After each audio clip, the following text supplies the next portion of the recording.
I'm Mary Berry, and in this series I'm going to be showing you some of my absolute favourites. Not too difficult to make, not too many ingredients, and the sort of recipes that the family are going to say, ooh and ah, and please can we have them again? These favourites have been inspired by the places I love. The countryside, by the sea, markets and gardens. And of course, my home. I'll be sharing with you some brand new ideas and some recipes that I never ever tire of. Tonight, You're enjoying it, aren't you, darling? it's my favourite dishes inspired by my family.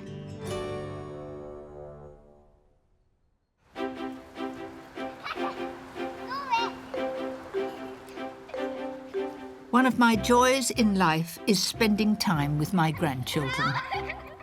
However busy I am, top priority is to have all the family round for a meal whenever I can. And there's nothing I enjoy more than when one of the dishes becomes a family favourite. Tonight, an easy pasta dish that my grandsons cannot get enough of. A spiced lamb casserole that's a real family pleaser. Easy biscuits that are such fun for small hands to make. And a cheats pudding that they'll love every time. But first, a rice dish that's always the top of my husband's list.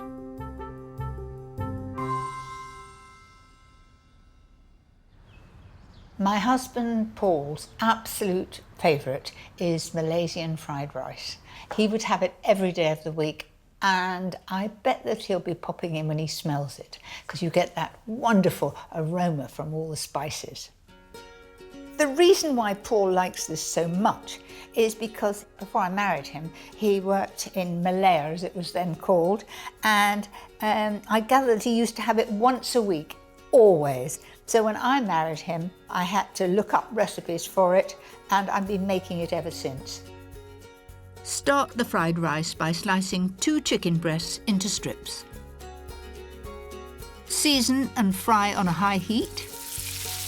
There is a real tendency to overcook chicken, and what I do is put some honey in the pan, and the honey makes it go golden brown in no time, because each little strip is only going to take about a minute to cook.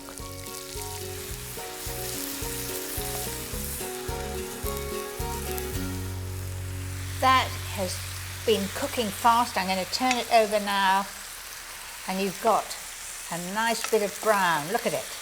That's what I wanted. Doesn't that look tempting when it's a gorgeous golden brown colour? I'm going to just tip that out on the plate. Now for the vegetables, add 2 large chopped onions to the same pan. I'm going to put a lid on that and let it partly fry, partly cooked. Roughly chop a red pepper and crush 3 cloves of garlic. Bit of brute force. Fry for 5 minutes and then add 200 grams of sliced button mushrooms. I can mix all those together. Now the spices that go in.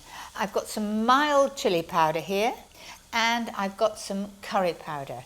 You can buy a mixture of Malaysian spices to make this, but I just use curry powder because that's what I've got on my shelf. So I'm going to have half a teaspoonful of mild chilli powder, and then a level tablespoonful of the curry powder. It's at this stage that if the doors are open in the house and you get that sort of spicy smell, Paul comes around the corner and just wonders what I'm up to.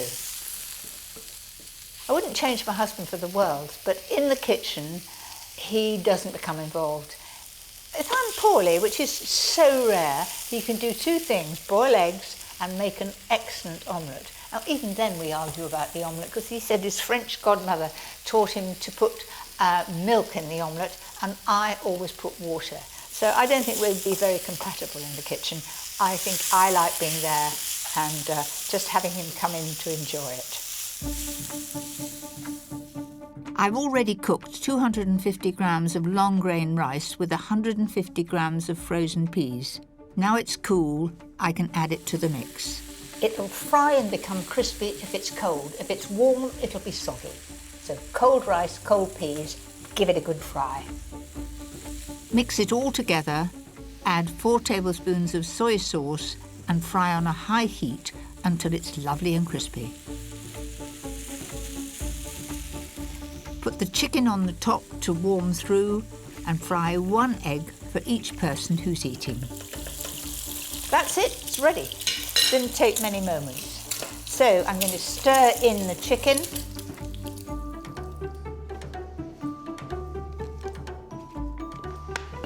I know that familiar tread. Yeah. Have a try. I'll take mine straight from the pan. See what you think.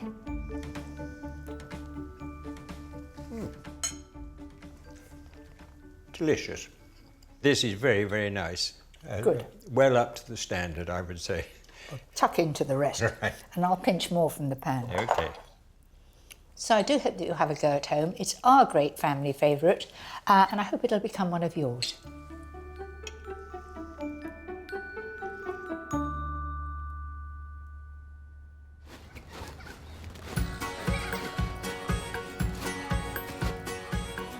With 5 grandchildren who are always on the move, I'm never short of hungry visitors or helping hands in the kitchen. This next dish is a perfect way to get them cooking. Pasta in our house is always the first choice for supper. They started off with pesto with pasta, and now they have much more exciting things, but this time it's going to be chicken. And as you can see, I've got a bit of help. This is Hobie and Louie, and we're all going to do it together. Wish us luck. Start by cooking 250 grams of dried penny pasta and add 1 roughly chopped onion to the boiling salted water.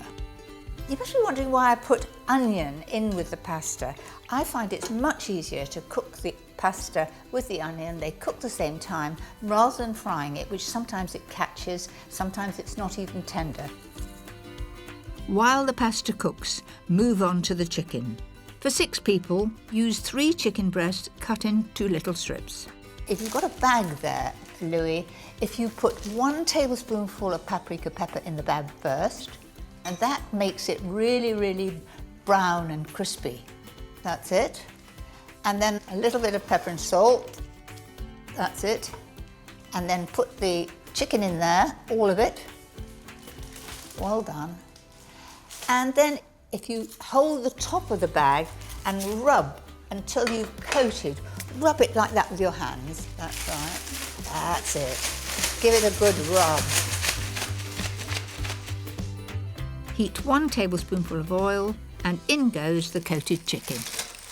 Now it goes in a lump, but I'm going to divide all that up and then each piece will get brown. While Louie chops and de-seeds 2 tomatoes, Hobie and I make a start on the white sauce.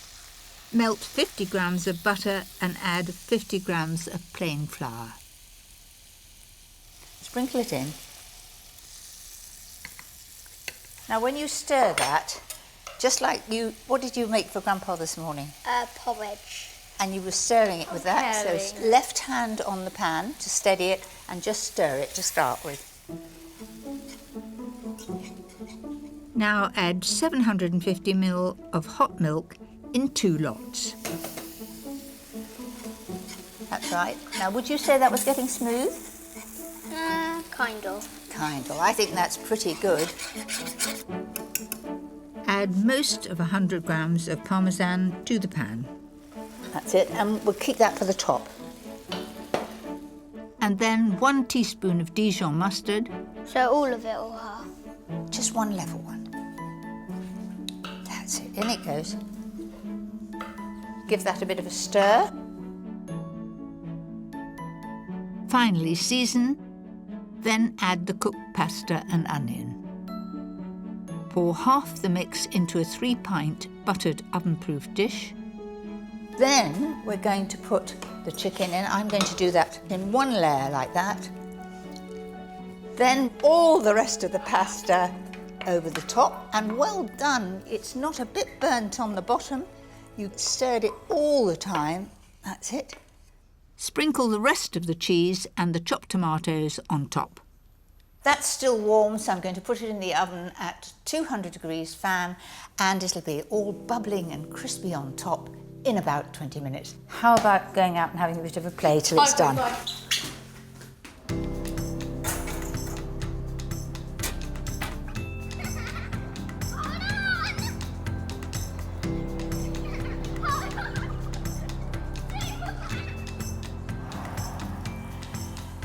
When it's ready, leave it to cool down a bit and then dig in. Who wants a taste? Me. Okay. Are you going to have some, Atalanta? Yes. Look at all these crunchy bits on top there. That's for you too. Oh, I need to get that bit. This has always been one of my favourites. I think it's going to be one of their favourites too.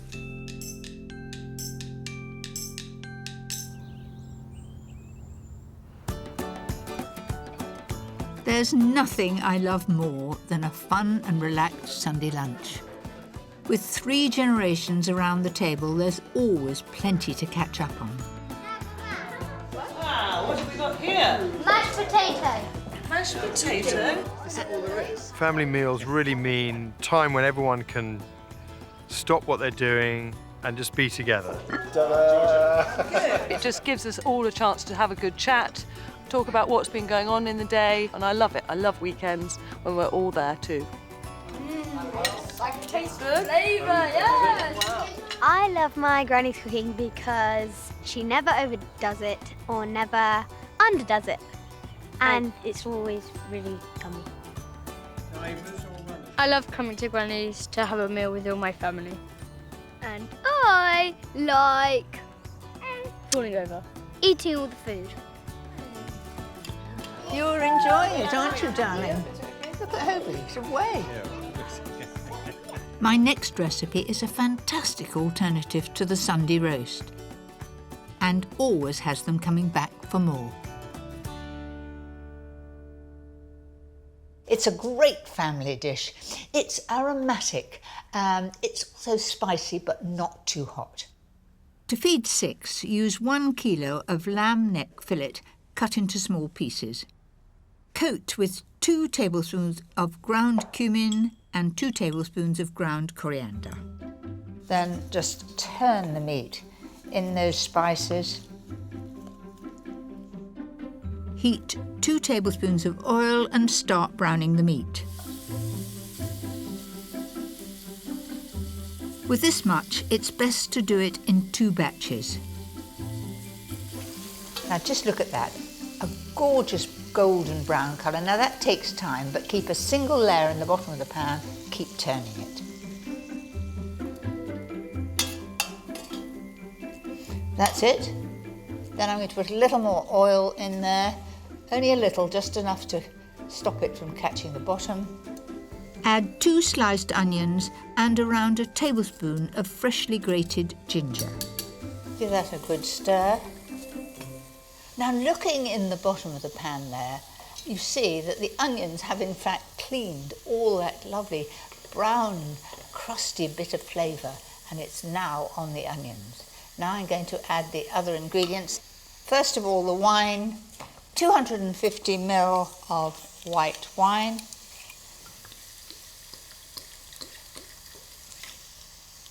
Exactly. Then 2 tablespoons of tomato puree and 1 of mild rose harissa paste. 2 tablespoons of runny honey. A 400-gram tin of chopped tomatoes. Season and add the zest of a whole lemon and the juice of half. So there's the meat all beautifully brown, and if there's any of the little bit of juice in the bottom, that'll go in too. Give that a good stir. Gosh, doesn't that look good?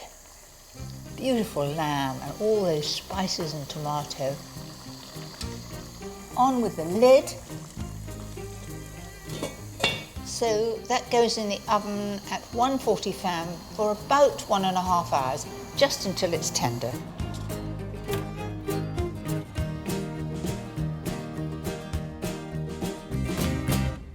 So here it is, straight out of the oven. It should be hot and bubbling. Ah, that's what I was hoping for. A gorgeous colour, looking really tempting. All I've got to do now is add the cannellini beans. I'm using a 400-gram tin of beans rinsed. And very often I add a couple more cans if everybody's starving. If the children are very young, you can just put baked beans in there. So there it is. You've got beautifully soft, tender meat. The onions tender. It just smells all spicy and aromatic, but there'll be a bit of a kick to it. This dish is great to serve with rice or couscous, and I always finish mine with a good dollop of sour cream.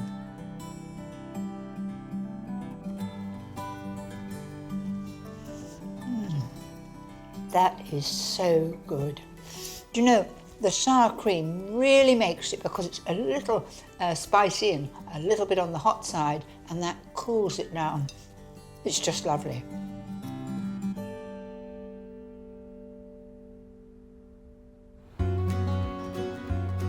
I've been baking with my granddaughters Abby and Grace ever since they were small.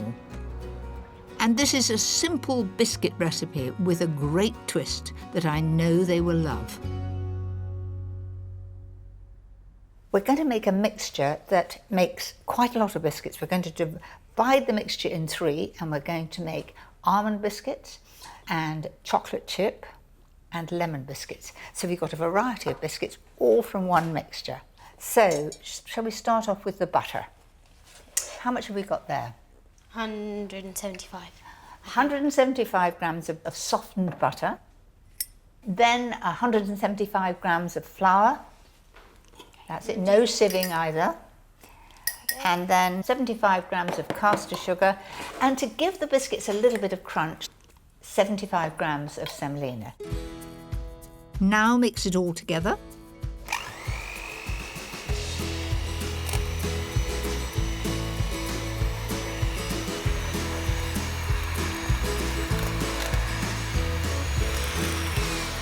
That looks about ready. As you sort of squeeze it, it comes together like a biscuit mixture. So Abby, you're going to get that together. So how long have we been baking together? Well, I remember in the kitchen there's this one photo of me and Abby when we were about 4. Exactly. And we were making little cupcakes and we were putting the sweets on the top. And you remember eating all those little bits, and far more important than making the cakes. That's come together really well. Now make it into a sausage shape and divide it into 3. Can I make the almond ones, please? There's your almond things.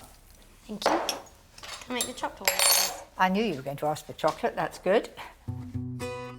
Abby's chosen 50 grams of milk chocolate chips to mix into the dough. You need to get it everywhere, because when you separate it into different biscuits, you don't want to have one with all the chocolate chips in and one with none of them in. So you have to get it everywhere. Well, the person with all the chocolate chips will be quite lucky. Grace is adding a teaspoon of almond extract and most of the 40 grams of flaked almonds to her dough.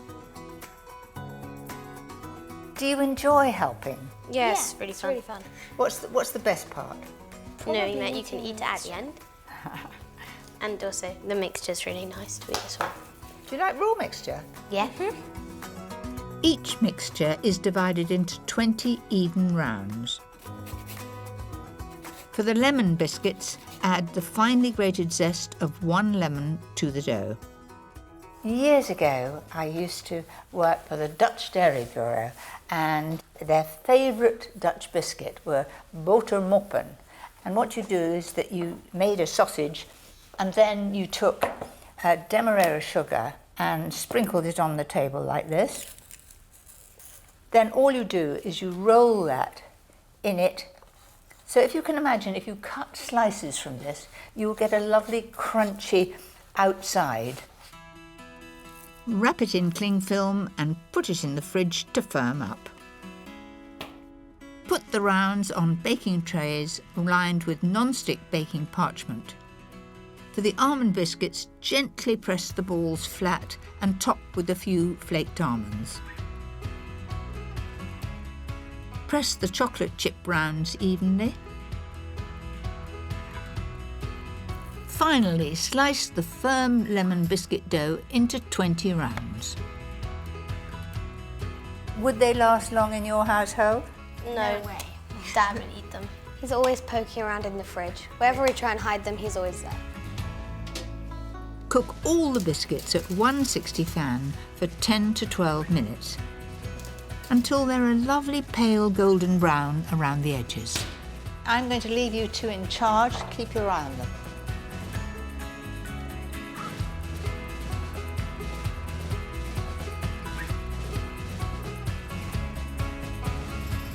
Granny, we think they might be ready.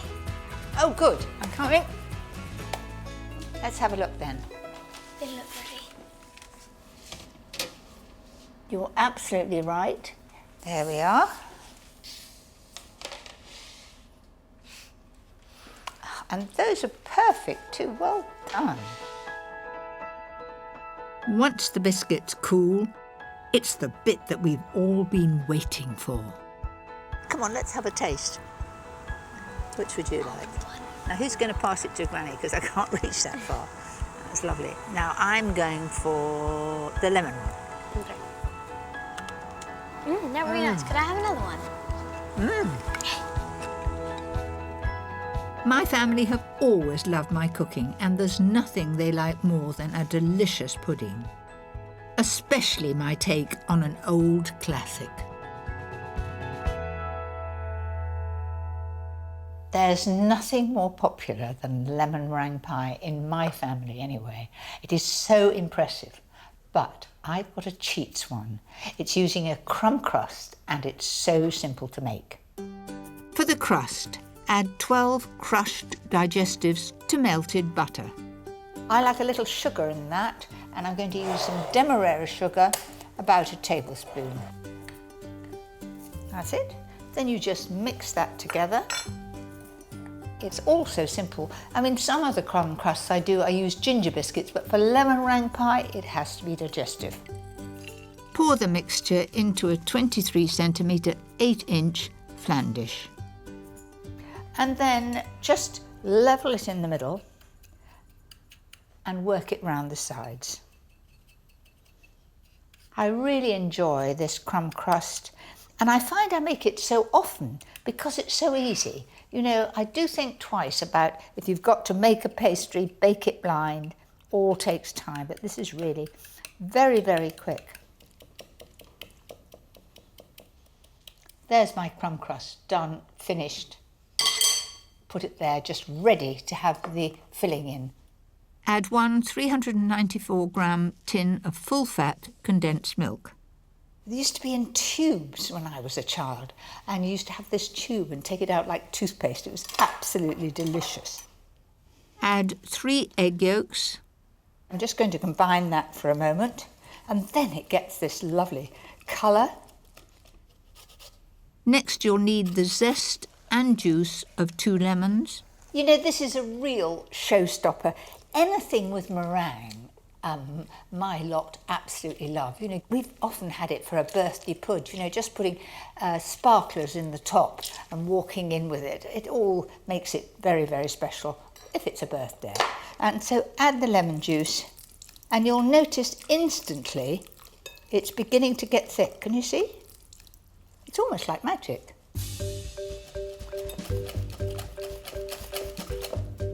That's it.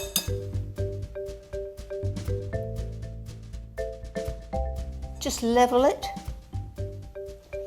right into the edges like that. Leave it in the fridge to set and start making the meringue. Whisk 3 egg whites on full speed until stiff. and then slowly add 175 grams of caster sugar. I think that will just about be right. Now let's have a look at that. I want it to be shiny, standing up in peaks. That's a perfect meringue. Once the pie has set, carefully spread the meringue over it. And the aim is to cover all the crumb crust and the middle as well. So you have to put it on and just push it to the side. It's not easy. I find it best to go round in sort of blobs and then into the middle. So press it down. That's it. Now you can do little swirls all the way around. Make it the sort of same mountain in the middle. And I think that's far nicer than piping. I think it looks homemade. And I love making these little swirls and peaks. All right, stop playing with it, it's perfectly all right. Cook at 190 fan for 15 to 20 minutes. Then set aside for at least half an hour before serving warm. I think it looks very special, but I do warn you, the first slice is always difficult to get out. Have a little prayer and hope for the best. How does that look? I think it looks delicious.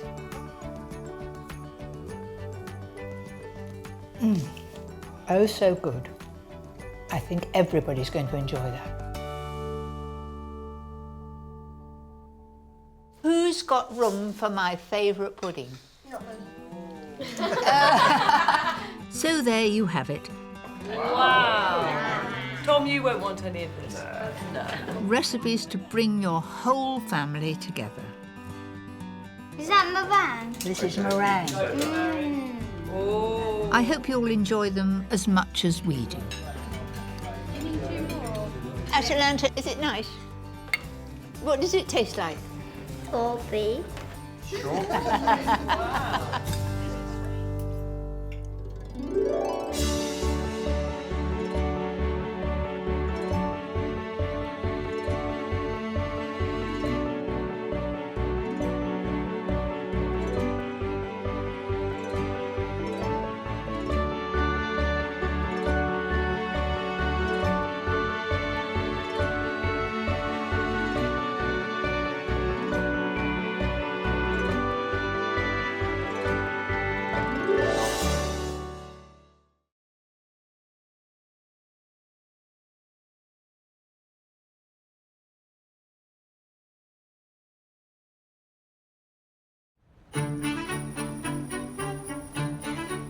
I just love Christmas. It's my favourite time of year. But it can be so busy. I'm going to share with you some great tips for getting ahead, so actual Christmas is stress-free. I have some wonderful, easy recipes. That's just perfect. And I'll also be finding out how everyone else is preparing for Christmas. That really takes the wind out of my sails. It is magnificent.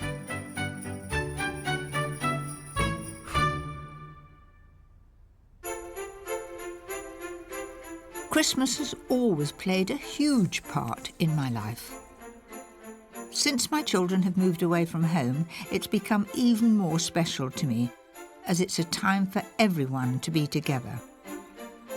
But it's not just Christmas Day that I love, it's the wonderful build-up to it. Tonight, I will show you how to feed all those extra family and friends over the holiday season. My warming beef casserole, a breathtaking pie, a perfect winter crumble, and a lusciously rich mousse cake. But first, a dish perfect for a frosty Christmas Eve. My mother used to make it and have it on standby when we arrived on Christmas Eve, and now I'm doing exactly the same. I've got half smoked haddock and half ordinary haddock, 350 grams of each. And I'm just going to dice that up into reasonable sized pieces, so just about the amount that you would eat in one mouthful.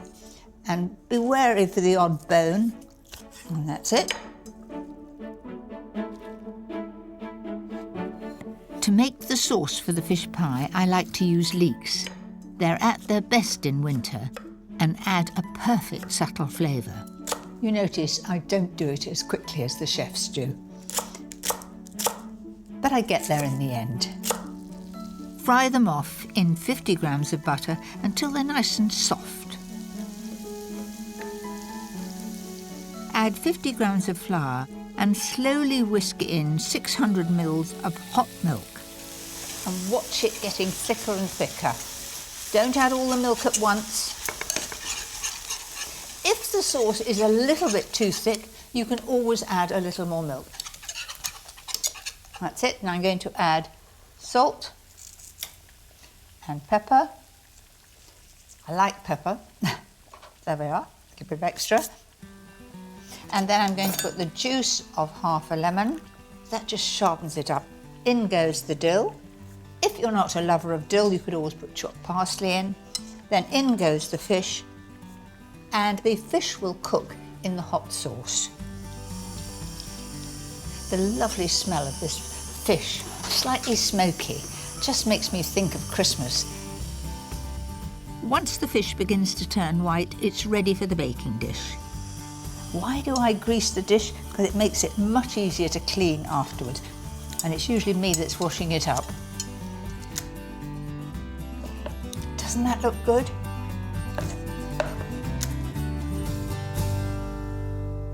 And now to the hard-boiled eggs. Yes, I'm generous with the hard-boiled eggs. I think I put more in than Mum does. And you know, all my family love fish pie, but my husband, if I don't put lots of hard-boiled egg in, I'm in trouble. That's it. And now to the soufflé topping. This is not only delicious, it's totally different and wonderfully crisp.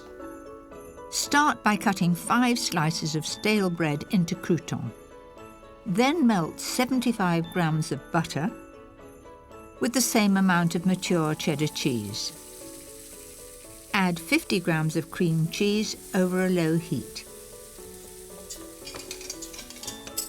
Lastly, whisk 1 egg white until light and frothy.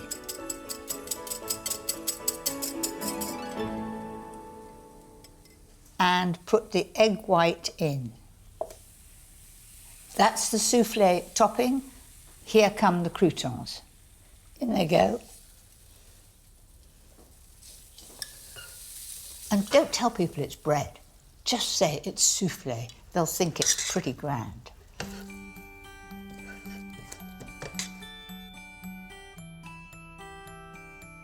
There it is, all ready for the oven.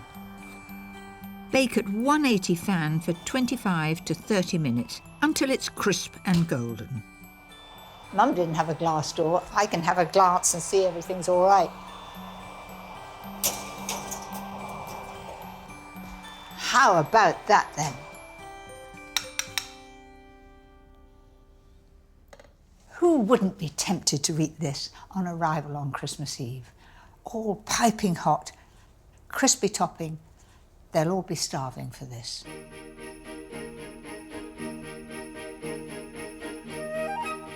Because there's so much to do at this time of year, it's good to have a few delicious meals prepared in advance. And on a cold winter's day, this next recipe is the perfect thing to come home to.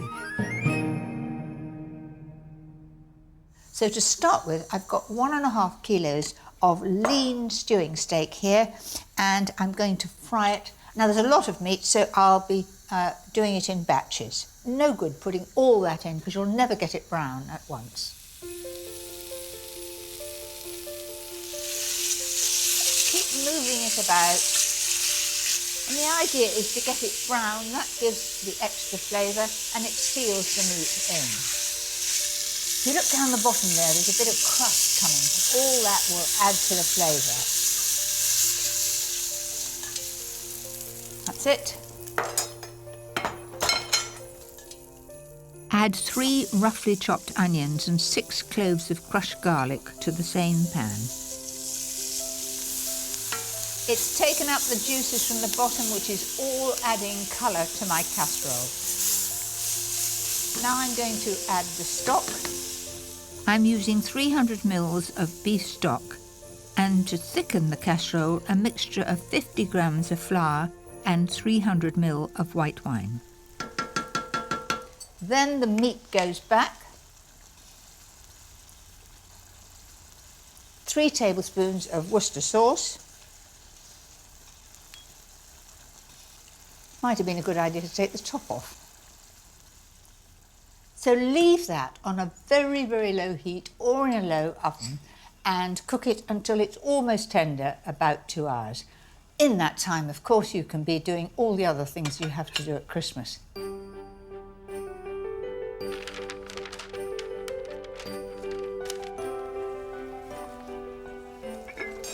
Gently bubbling there. Chestnut mushrooms, 500 grams going in. There's a lot of gravy here, and I can tell you my husband is a gravy man. He has it with sausages, he'll have it with steak. There has to be gravy, and so there's plenty here. Leave to simmer gently for another half an hour, and for extra kick, the all-important 3 tablespoons each of Dijon mustard and horseradish cream. Everybody seems to like chilies. There is no chili in sight here. This is really flavoursome, but not hot spicy. It really is perfect for a winter's day.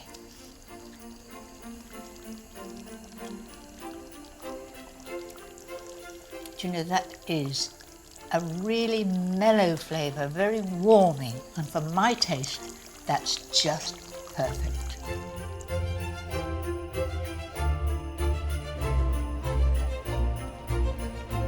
Christmas wouldn't be Christmas if my cupboards weren't bursting with my favourite sweet indulgence, chocolate. And nobody knows more about it than William Curley, 4 times British Chocolatier of the Year. Hello, William. I've heard so much about you and your chocolate creations. It's Christmas time, and I can't imagine Christmas without chocolate. Is it a very busy time for you? Gosh, Christmas, it's the busiest time of the year. Specialities such as our Dundee cake, our mince pies, pork truffles. Which is the thing that you like best? We love making a classic French patisserie, our bûche de Noël. The bûche de Noël, or Yule log, is served traditionally in France as their Christmas pudding and dates back to the 16th century. I've made Yule logs myself, but never anything quite like this. If you just take the mousse and run it up the side, like such. I bet you do this like lightning when you do it.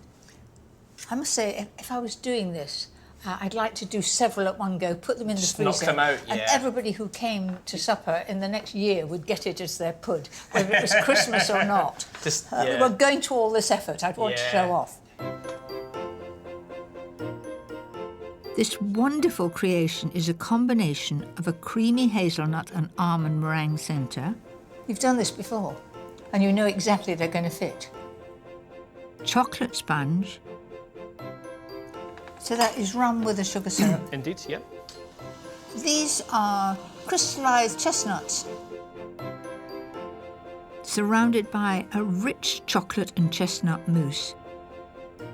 A meringue base, all covered in a dark chocolate glaze. It's just like a river flowing. A final few festive touches. Oh, that looks amazing. Just look at that. And the masterpiece is complete. Do you know, William, I have to stand back and say that really takes the wind out of my sails. Oh. It is magnificent. Oh, thank you very much, mate. It's very kind. Well, but why don't we go upstairs, have a little cup of coffee and a wee thin slice? Do you know, you've twisted my arm. Come on, Let's then. go.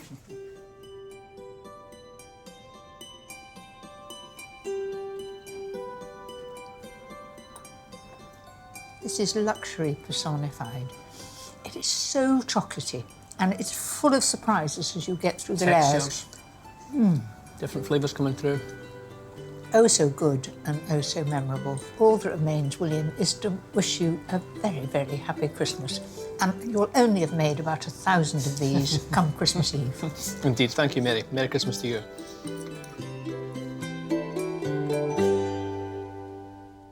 That Bûche Noël looked amazing. But if you haven't the time or the skill that William has, I've got the perfect recipe for you. A chocolate mousse cake. So the cake, very simple to make, and the strongest chocolate flavour you will get is from cocoa. To 25 grams of cocoa, add 3 tablespoons of boiling water. Aim to get a paste. A bit like soft butter, you would spread it across. There it is. Then add 2 eggs, 100 grams of caster sugar, 100 grams of self-raising flour, and a level teaspoon of baking powder. Don't make it heaped, it must be level, because if you put too much in, it'll rise up and fall down again. And lastly, 100 grams of baking spread.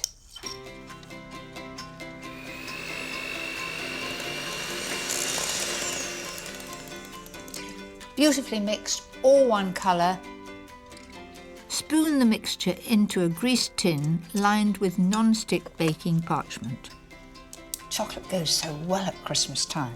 I think we're just one of those times when we can be indulgent. It only needs 25 minutes in the oven at 160 fan. When it starts to shrink away from the sides of the tin, it's done and should be nice and springy to the touch. That looks perfect. To make it extra special, a little brandy over the top, about 2 tablespoons. Bit difficult to know where you've been when it's a chocolate cake, but I think I'm remembering. There we are, and that for luck. Right, now to the chocolate mousse topping. Slowly melt 300 grams of chocolate. I find using 50% cocoa solids is best. It adds just the right amount of sweetness. While the chocolate cools, whisk 450 ml of whipping cream until frothy.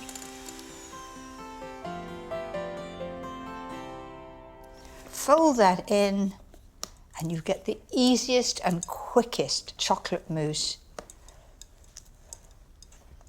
And it's still a lovely frothy mixture. I'm going to put that on top of the sponge now.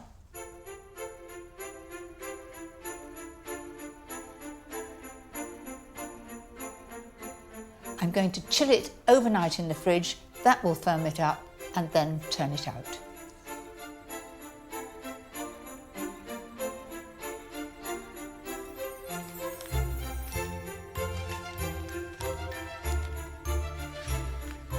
A little sieved cocoa over the top makes a professional finish. It's the sort of thing that William would have done with his Bûche de Noël. And I think that really is quite a sort of showstopper, isn't it? Everybody will go ooh and ah when you walk in with that, and they won't know how long it took you to make. Not too long. And then a little sieved icing sugar makes it even more special. Also, it makes you think of snow and Christmas. That's my special, indulgent chocolate pud. That is so easy to make, but it's got the Christmas wow factor. Have a go.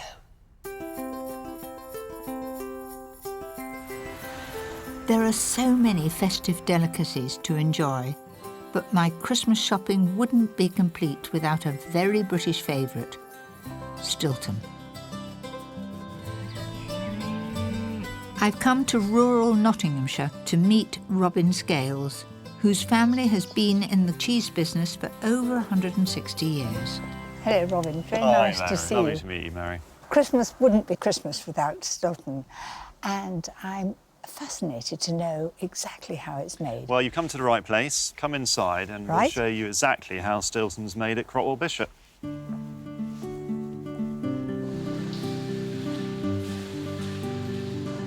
What's special about this place is that everything here is done using methods that have changed very little since the 17th century.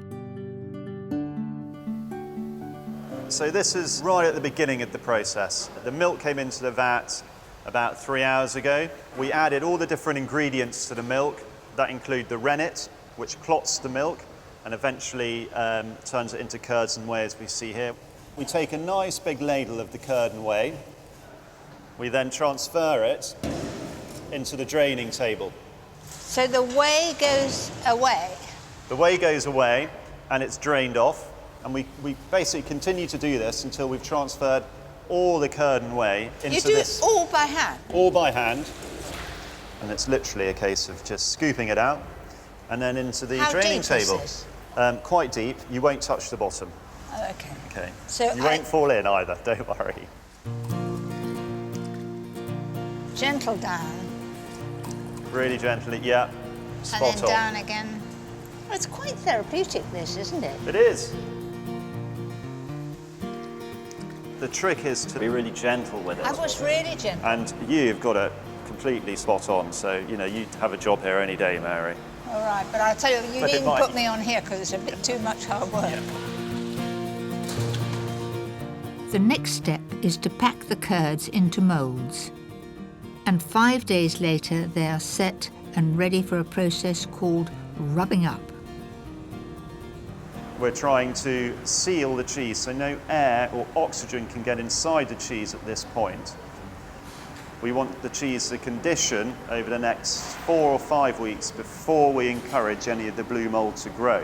If you don't make that nice and smooth and there are sort of air holes, what happens? The blue mould may start to grow and would become quite strong at the end of its maturation. So Kerry is flattening it down a bit like icing a cake, really. It looks simple, but it is an art, and years of practice goes into this. Kerry's been doing it for many years. How long have you been doing it? 12? He doesn't look old enough to be doing it for 12. I know. After 5 weeks of maturing, the Stilton takes on a nice golden crust. It's then pierced, which allows the air in, and the distinctive mould can finally grow. 2 weeks later, and the beautiful blue marbling has taken hold.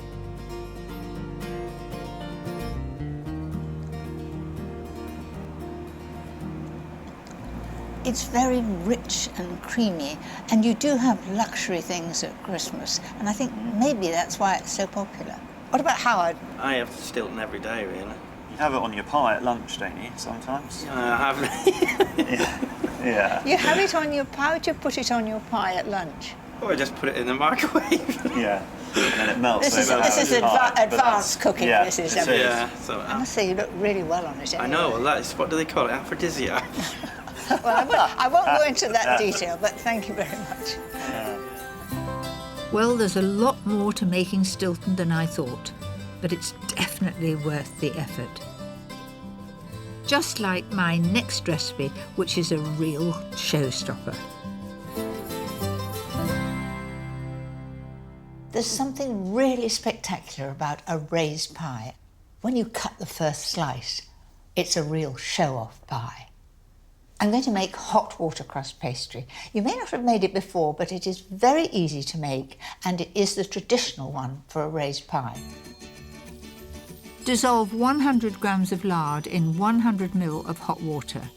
Then add it to 250 grams of plain flour. And I'm going to just finish that off, putting my hand in. Now, if you're worried about my nails, they're gel and they won't come off. I was brought up not to ever wear nail polish when I'm cooking, and at college it was absolutely forbidden. But things have changed and it is Christmas. Put aside 1/3 for the top of the pie and roll the rest quite thinly. Now, I think that's about right.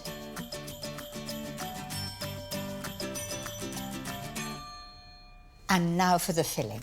I've got some gammon here, some chicken, pickled walnuts. I think they give a lovely texture, lovely flavour, hard-boiled eggs and sausage meat. Cut the gammon and chicken into strips. Then add lemon zest and fresh thyme to the sausage meat. And don't use dried thyme. Dried thyme is a totally different thing, and I don't think it adds to recipes at all. Mix a third of the sausage meat with the gammon strips to make the bottom layer of the pie. And then you can imagine, as you cut through, you get beautiful results. Press it down firmly to remove any air before poking in a few of the pickled walnuts. If you don't like pickled walnuts, you could put pistachio nuts in it. You could use stoned olives. Lay the trimmed hard-boiled eggs along the centre and surround them with the sausage meat. And then press it down, very gently but firmly, no arguments. So I've got here the chicken, and it's the same principle. I want long pieces of chicken so that when I cut through the pie, when it's cooked, it looks good.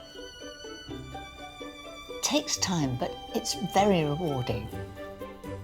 And the last third of the pastry will become the pie lid. That looks about the right size to me. Let me just check. Very stupid if it didn't reach, wouldn't it?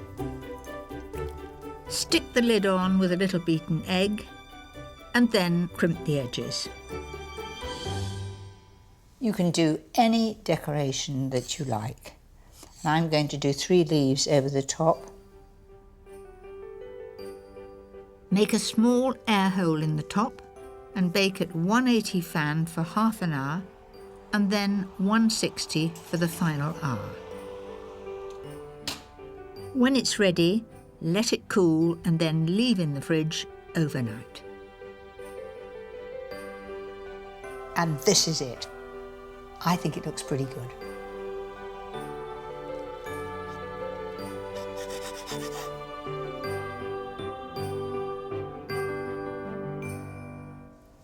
I can tell you, I'm chuffed to bits with that. I think it looks really perfect.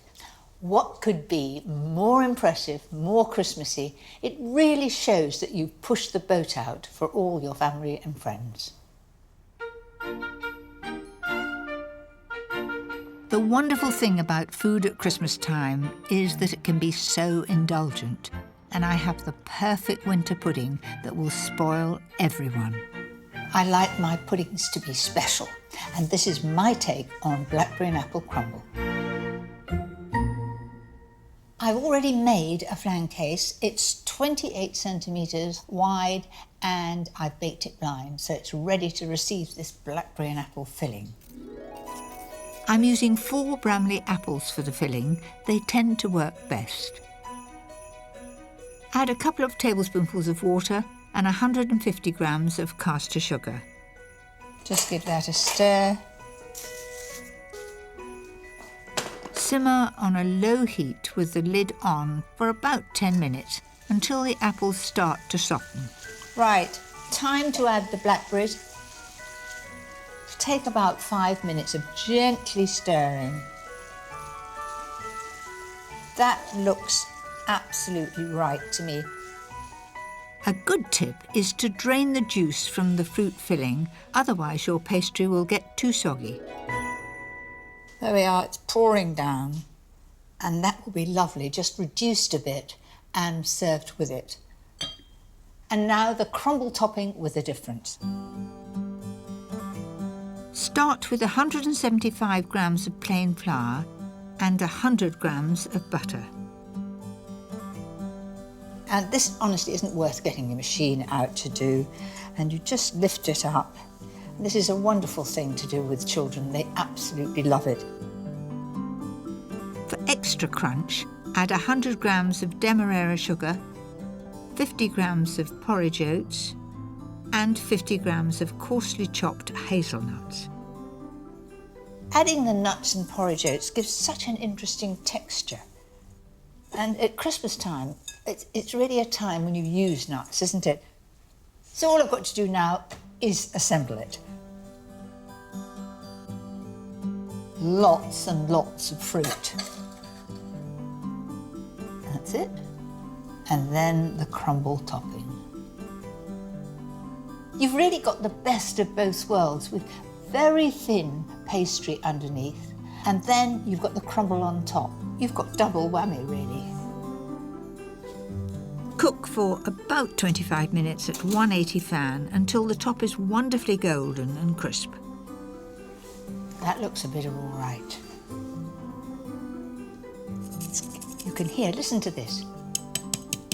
What a lovely crisp top.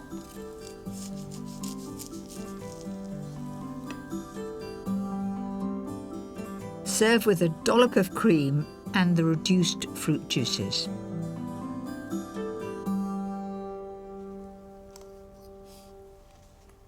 That is sheer heaven on a plate. I could eat all that in one go, and I'll diet tomorrow. So there you have it, 5 dishes you can make in advance to help you create the perfect Christmas. Next time, I'll show you how to take the pressure off the big day itself. Christmas doesn't get better than that. You notice I take the drink first.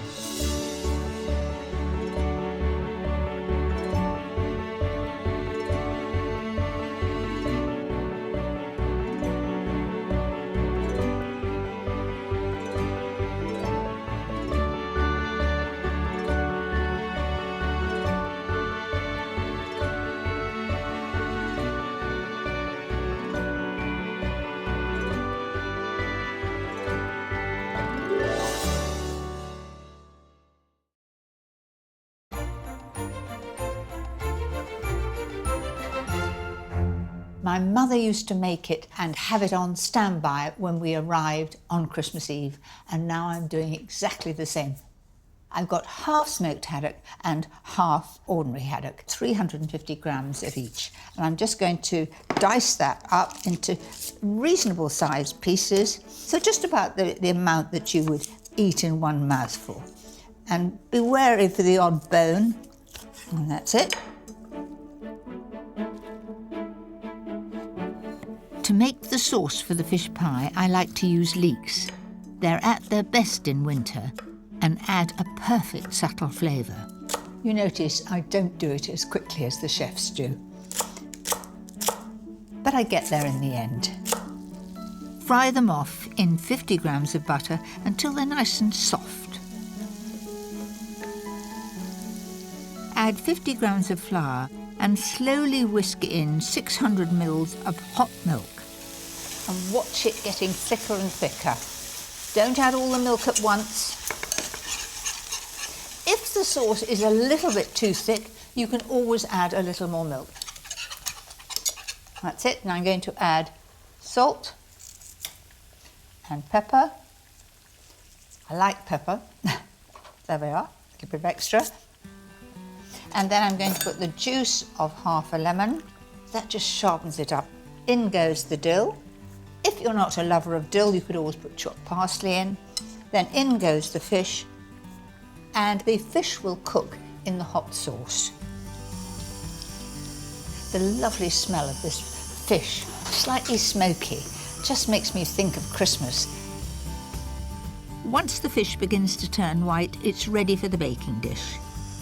Why do I grease the dish? Because it makes it much easier to clean afterwards. And it's usually me that's washing it up. Doesn't that look good?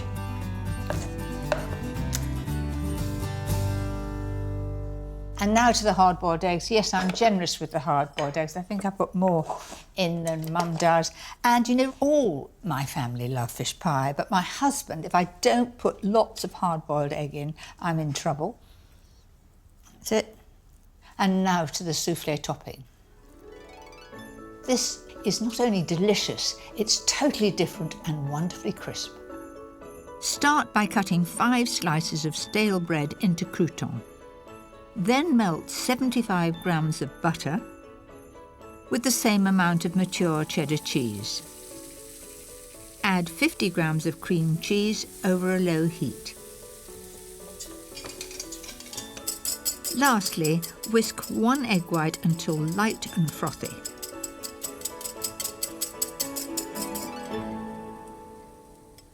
And put the egg white in. That's the souffle topping. Here come the croutons. In they go. And don't tell people it's bread. Just say it's souffle. They'll think it's pretty grand.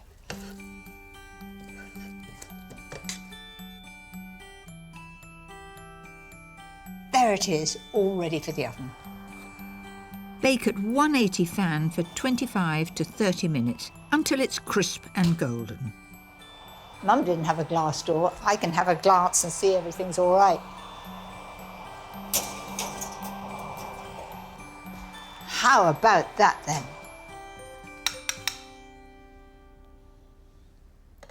Who wouldn't be tempted to eat this on arrival on Christmas Eve? All piping hot, crispy topping. They'll all be starving for this.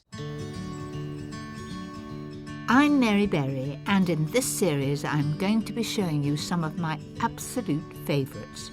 Not too difficult to make, not too many ingredients, and the sort of recipes that the family are going to say ooh and ah, and please can we have them again. These favourites have been inspired by the places I love. The countryside, by the sea, markets and gardens, and of course, my home. I'll be sharing with you some brand new ideas and some recipes that I never ever tire of. Tonight, I've got one! I promise you I've got one! it's dishes inspired by my love of the seaside.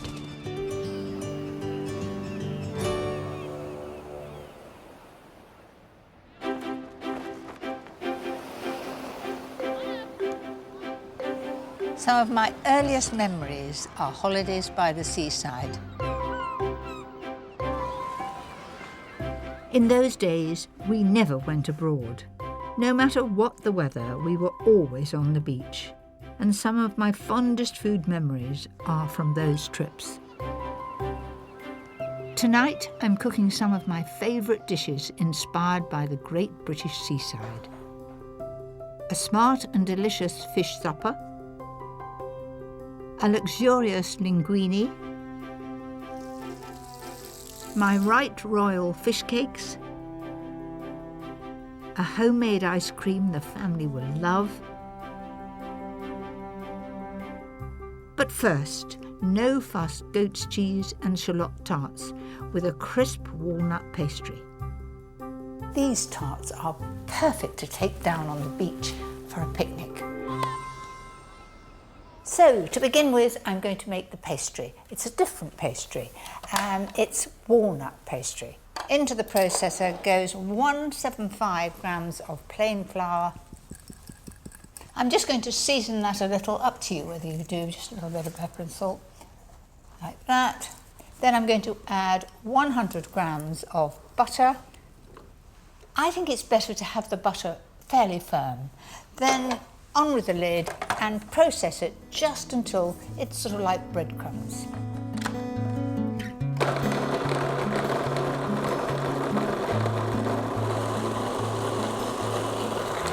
That looks about right.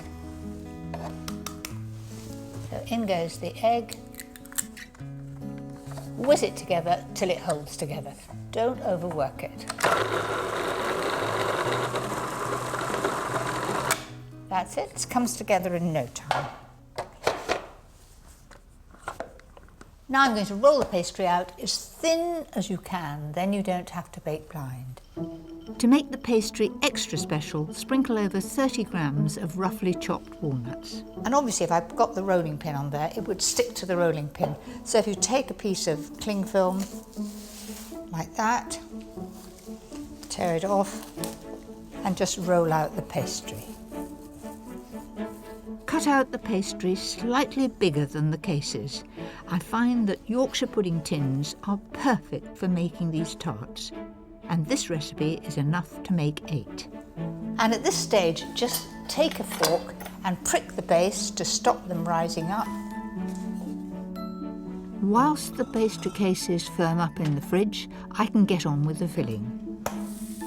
Slowly fry off 500 grams of shallots until golden brown and really tender. Add a tablespoonful of sugar and 2 tablespoons of balsamic vinegar. I'm going to now put that to one side till it's absolutely cold. Now to the other filling that goes on top of the shallots. Mix 300 grams of soft goat's cheese with 2 beaten eggs and add 2 tablespoons of chopped parsley. I've been making these tarts for a long time, but I put all different fillings in them. I just look in the fridge and see what there is to be used up. I mean, often we have a bit of Stilton or a nice camembert left on the cheese board, and I would use that. It is important that you don't let any come over the edge of the pastry. Put them in the oven at 180 fan on 2 preheated baking trays. Bake for 20 minutes, switching halfway through.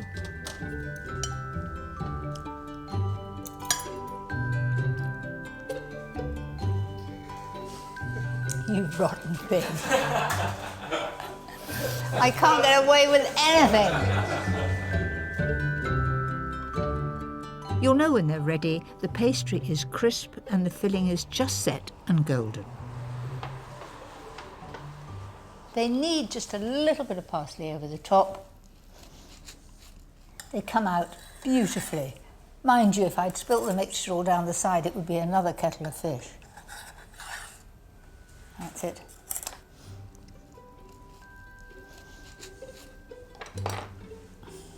You have the layer of shallot at the bottom. Then you have the layer of the mild goat's cheese on top, well seasoned, beautifully cooked underneath, just a pale golden brown layer.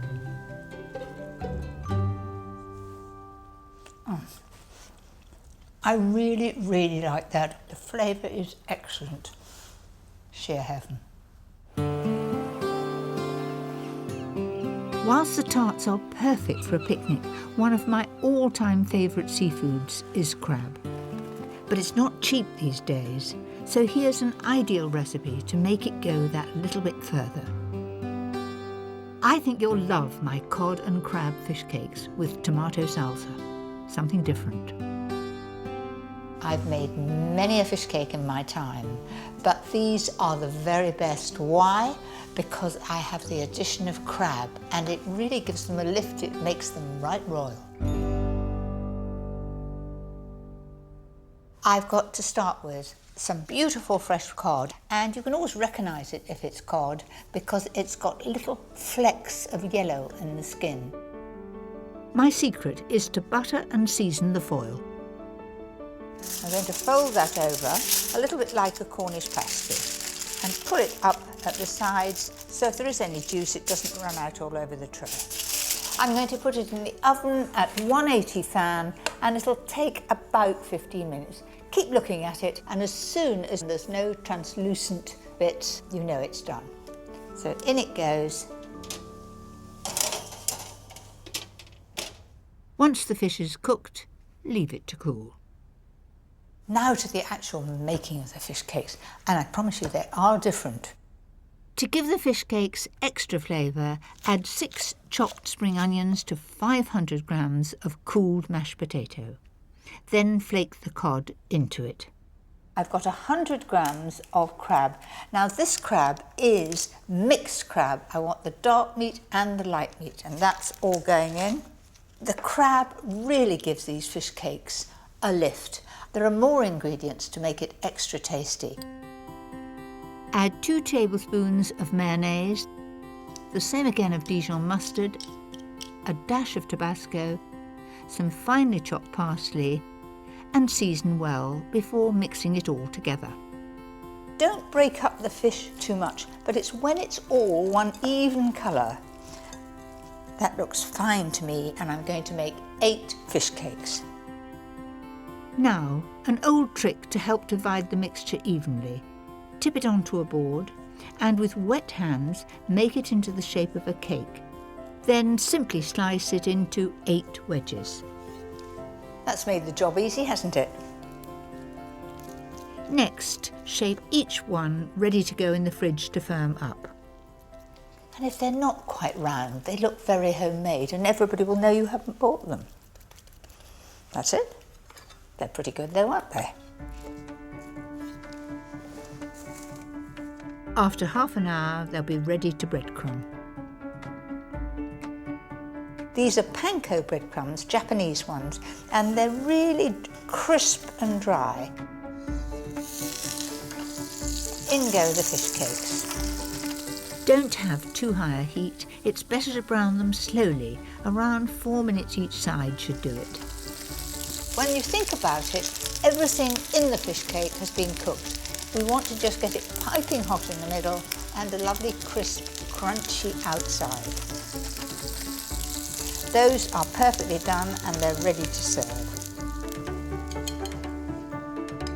I think the perfect accompaniment is a simple salsa of tomato, red onion and parsley. That's about it.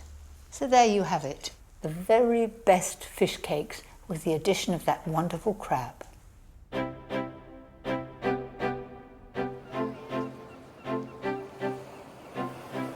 When it comes to seafood, one thing we can't get enough of are prawns. In Britain, we consume about 85,000 tonnes of them every year. And the best thing is you can catch them all around our shores if you know where to look.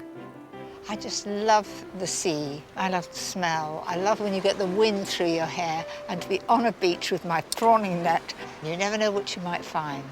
We've got masses of winkles around here and I'm hoping I'll find an odd prawn. Today I'm in Botany Bay, Kent, to meet local naturalist Dr. Alistair Bruce, to see if he can help me catch some of the local delicacies. This is a marvellous stretch of coastline. What would one expect to find? We catch prawns, there are plenty of winkles here, there's occasional wild oysters, and the rocks beside us here are often full of lobster and crab, so it's a serious smorgasbord of shellfish that we can When find did here. you last find your lobster here? I get about a dozen or so every year, but I know where to look. An old gentleman many years ago showed me the certain holes to put my hand in and sort of winkle out lobsters. So it's a closely guarded secret, I'm afraid. With Alistair keeping his lobster spots close to his chest, I'm interested in catching some prawns. Well, mind your step. There's a few holes and dimples here. I'm being really careful. Okay. Okay. Okay. Right, now, right... I am the king of the castle. I'm definitely after prawns. Well, there's a good chance. There's a good chance. So wish me luck. Good luck. To They'll the be bottom right of my underneath net. you. Right underneath you with a bit of luck. Prawns can be found all around the British coast. They live in areas where they have rock and weed cover. If you want to catch them, try a low tide during the summer months.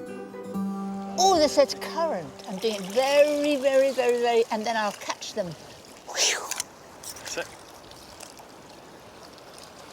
There's not a lot of sport in there. No.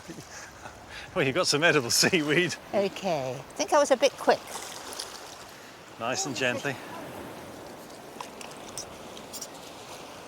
I've got one! I promise you I've got one. I have. Fantastic. It's a whopper. There you go. No, don't. Ah, it's mine. Okay. That is a sheer beauty. It's all mine. With my meagre catch and Alistair's slightly better haul, we should have enough for a fisherman's supper. I'm going to do the cooking because you're the Okay. fisherman. I didn't know what I was doing really. And you say always cook it in seawater if you can.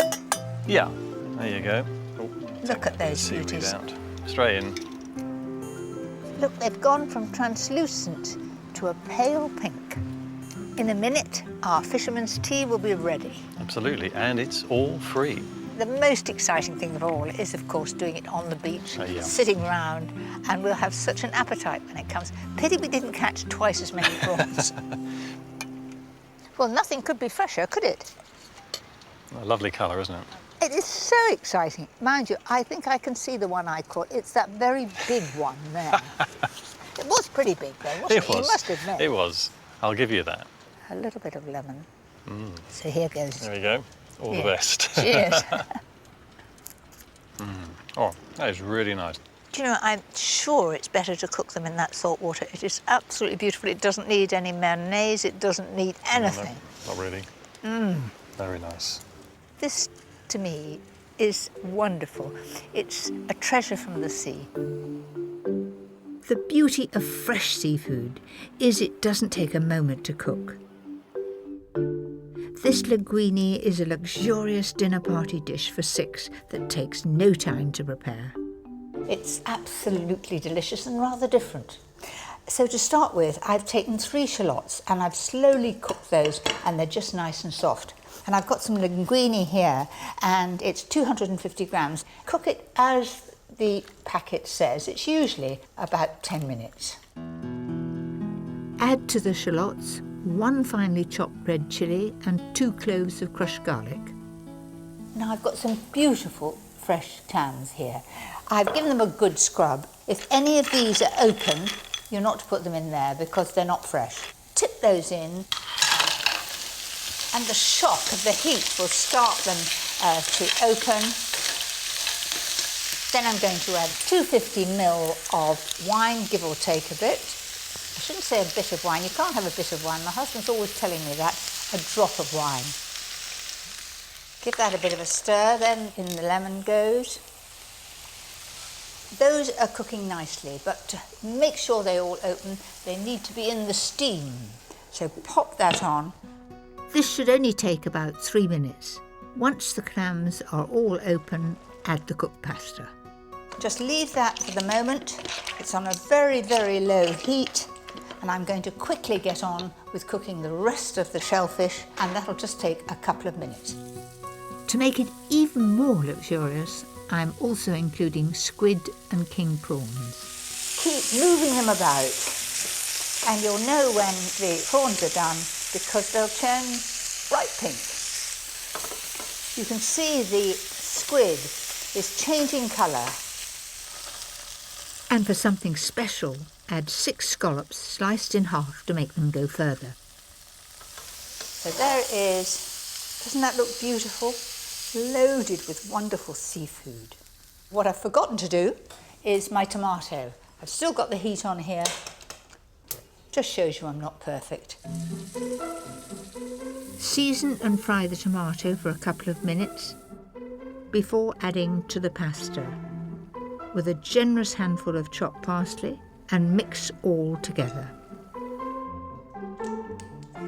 Doesn't that look good?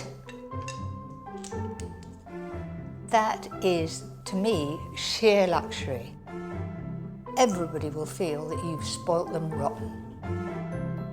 I love my linguine, but sometimes I feel like a more traditional fillet. And so here's a favourite recipe for the catch of the day.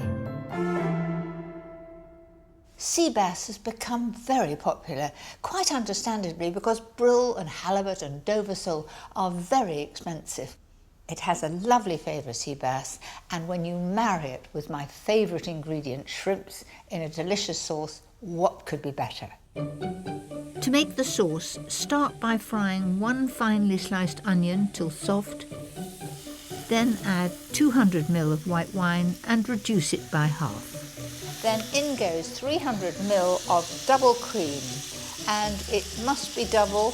If you use single cream, you'll have to boil it too long, and there is a chance too of it splitting.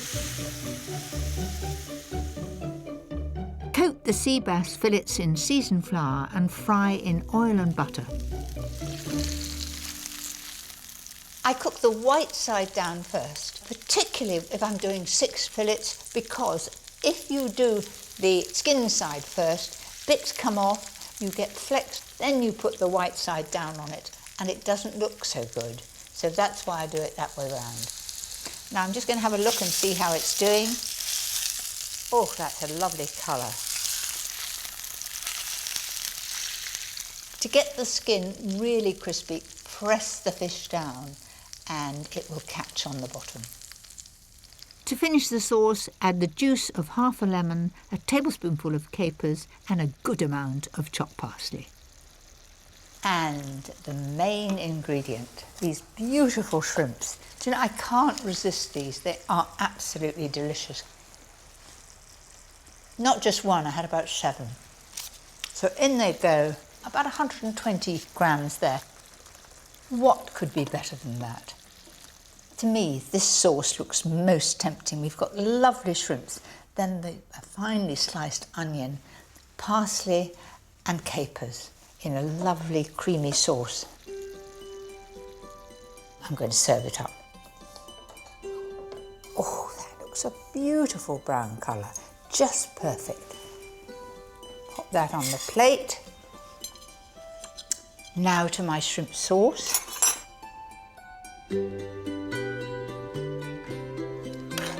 And lots of shrimps on the side there. That's it. I've got some piping hot beans here. Just there. I think that looks so tempting, I can't possibly not taste it.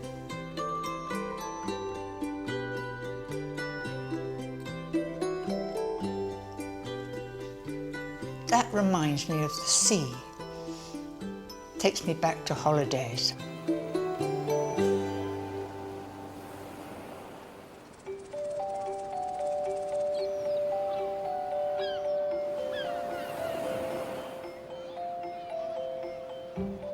One of my fondest childhood memories was eating ice cream by the sea.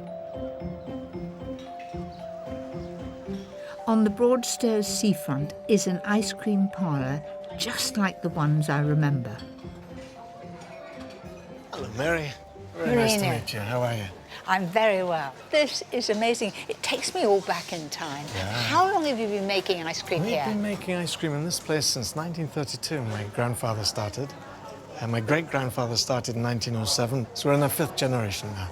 Still very Art Deco with the Lloyd Loom chairs and the special ceiling designs. The one thing I remember from my childhood is Knickerbocker Glory, and the ice cream was the most important part of that. Yeah. What's the secret about this ice cream? I think the secret is just to keep making good traditional ice cream the old-fashioned way. May I see it being made? Yes, absolute pleasure, Mary. Love to take it down after you. Marino is taking me to meet Gino, who's been making gelato for 22 years. Let's see how it's made. Okay. So, this one is the secret ingredient. Milk, sugar, a dash of cream.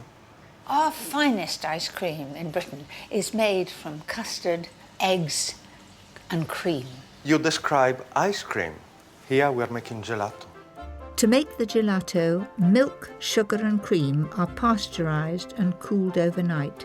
Then it's time to add the flavourings. What is the most unusual ingredient you use that I would be surprised? I made earlier on a couple of flavors for you. So, and you will try later. They're a bit unusual.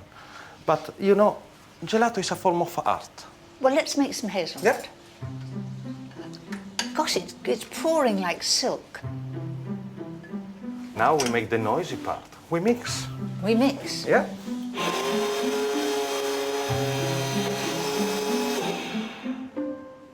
Once the flavours are mixed, it's time for it to churn. Okay, push the gelato bottle. Yeah. Lights on, green for go. And how long will that take? 8-10 minutes. How much do you make a day? Here, more than 150 liters per day. And so how many ice creams is that? 1,200.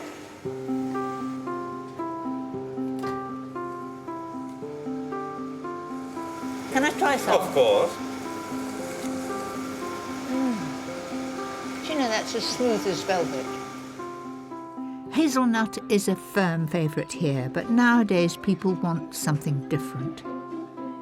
And Gino is responsible for creating new combinations, everything from gin and tonic to Cornish pasty. This one is marmalade on toast. Marmalade on toast. It's my most favourite thing for breakfast. Certainly tastes of marmalade. And the next one is a bit more adventurous. Gorgonzola and honey. Now that's very weird. But it's really good. It's strong of gorgonzola too. I would like to end a meal with that, with a glass of port. Fantastic. Thank you. But before I go, there's just one thing I have to try. My childhood favourite, Knickerbocker Glory, a classic combination of fruit, ice cream and whipped cream. Wow. Thank you so much. This was my first visit to Broadstairs, and I came here in search of my old favourite, the Knickerbocker Glory. Thank you very much for having me. You won't miss it, will you?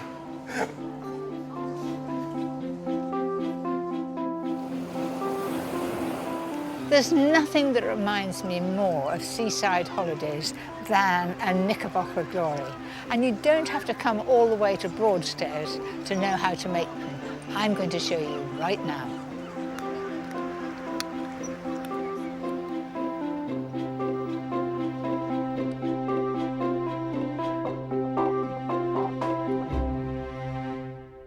I really enjoyed that decadent Knickerbocker Glory in Broadstairs. Gosh, it was good. I'm now going to recreate that for you to do at home. First, a simple vanilla ice cream that doesn't require an ice cream machine. Separate 4 eggs and whisk the whites at full speed. Slowly add 100 grams of sugar to make the meringue that will be the base of the ice cream.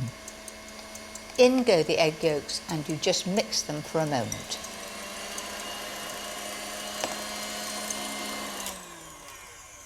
That's it. And this really is so stiff. So far, so simple. Next, scrape the seeds from 2 vanilla pods into 300 ml of lightly whipped double cream. Don't throw that away. If you've got a pot of sugar in your kitchen, put it into the pot, and that will give a flavour to your sugar, you know, if you're making custard or something. And I'm just going to beat that. It's partly beaten. Now got to fold the cream into this mixture. Now I have got volume in it. I've got volume in the meringue, I've got volume in the cream. That's why we don't have to re-whip it and we don't have to use an ice cream machine. So just fold that in. And remember, folding round the outside and cut through the middle until it's beautifully smooth.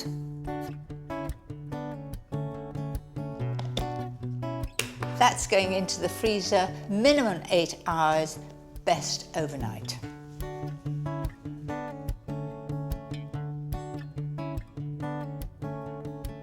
Now to the coulis, a lovely puree that will drift through the ice cream. I know you can buy it in a squeezy bottle, but it's not the same as homemade.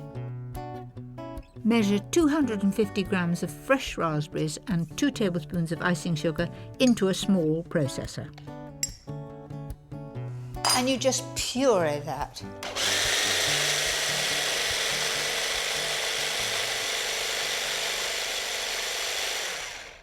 Off with the lid, and then I'm going to sieve that into a bowl. The reason for sieving it, of course, is to get rid of the seeds. I've got everything assembled, ready to make my Knickerbocker Glory. This is the part I like most. Begin with a layer of chopped mango, followed by a few blueberries, then a trickle of the delicious raspberry coulis, and a small scoop of vanilla ice cream. This is a lovely consistency.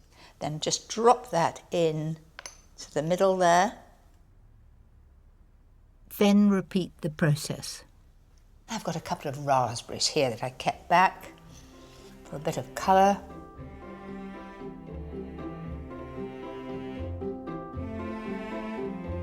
Gosh, that looks good. The crowning glory of a little bit of chopped nuts, just over the top like that. This is my take on the classic Seaside special Knickerbocker Glory. There.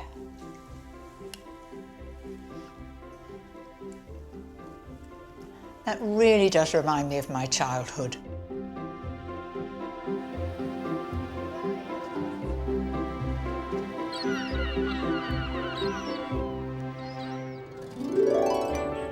Next time. Don't you lose it now. There's your fish. It's dishes inspired by my love of the countryside.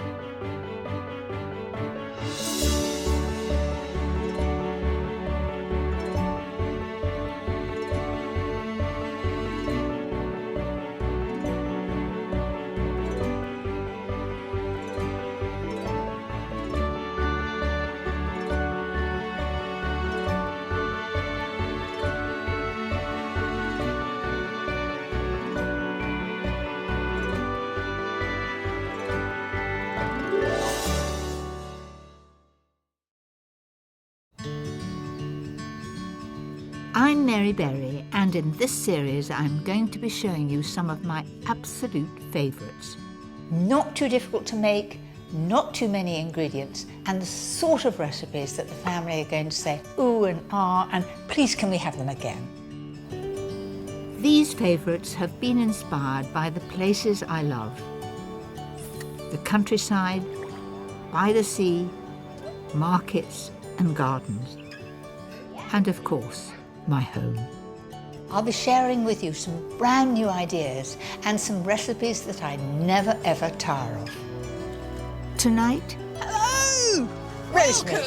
It's dishes inspired by the wonderful world of allotments.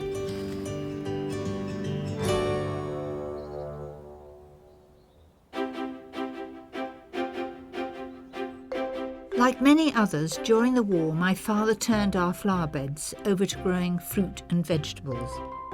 So from an early age, I spent hours in the garden, and it's still one of my absolute joys. I continue to grow vegetables, but I'm just one of many who love this great British tradition. And today, 350,000 people have an allotment. They allow people from all walks of life to grow their own fresh food. They also bring friends and neighbours together, and in this programme I'm doing my favourite recipes inspired by the allotment. A classic way to use up all those leftover vegetables. My mother's favourite chicken dish with freshly dug potatoes. A delicious dinner party treat with winter root vegetables. And an absolute strawberry crowd pleaser. But first, my favourite dish to serve with homegrown salad leaves from the garden. So first of all, I'm going to line these ramekins with smoked trout, cold smoked trout. It looks like smoked salmon, but it has an excellent flavour. To make it easier to turn out later, line the ramekins with cling film. Then take each piece of smoked trout, and you need to have some just overlapping the top, like that, and put it all the way around.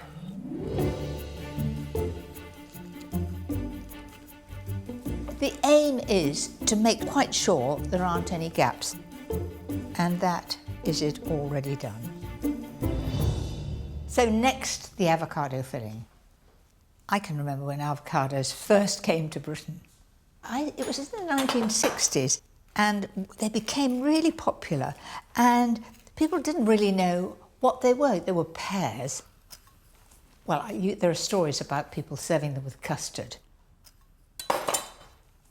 So there they are. You know, a lot of people have tried to grow avocados. I've tried too. It just doesn't work here. It might sprout, you might get a bit of a stick or a tree, but you'll never get any fruit on it, so just give up. To stop the avocado going brown, add a good squeeze of lemon. Make sure it's all coated. Dice 3 de-seeded tomatoes. Then add half of these and 4 sliced spring onions to the avocado. In another bowl, mix 4 tablespoons of mayonnaise and 4 of cream cheese and 2 teaspoons of Dijon mustard. And I need to add salt and pepper to that. And just fold it in together until it's coated. want to make absolutely sure that it tastes wonderful. I could do with that mixture just on a lettuce leaf to go with drinks. Wouldn't that be lovely? But it's going in here for this time. Half fill the ramekins with the avocado mixture, followed by a layer of diced tomatoes and another layer of the avocado. And that's the last one. Then take each one and first of all fold over all the smoked trout. Then take the cling film, pull it up all round like that, then fold it over, and now you need to press it down just with your hand like that. If you don't press it down, it won't hold together when it's turned out. And that is ready to go into the fridge for 24 hours ideally.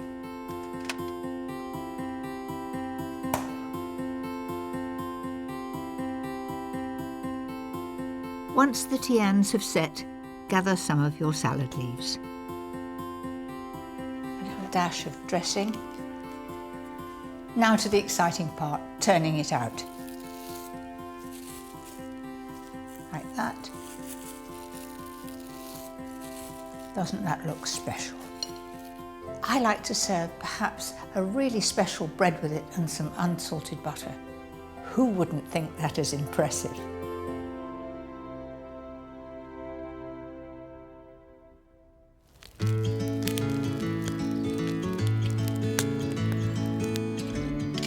Whilst it's very tricky to grow avocados here, I'm off to see one of my oldest friends who, like me, loves to try and grow everything else.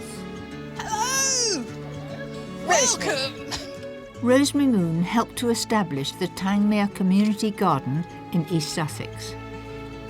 This is quite amazing. There are so many people here, all neighbours, all enjoying growing what they want to eat. Absolutely, and it's such an amazing place. Come on, let's go and have an explore and come and meet some people.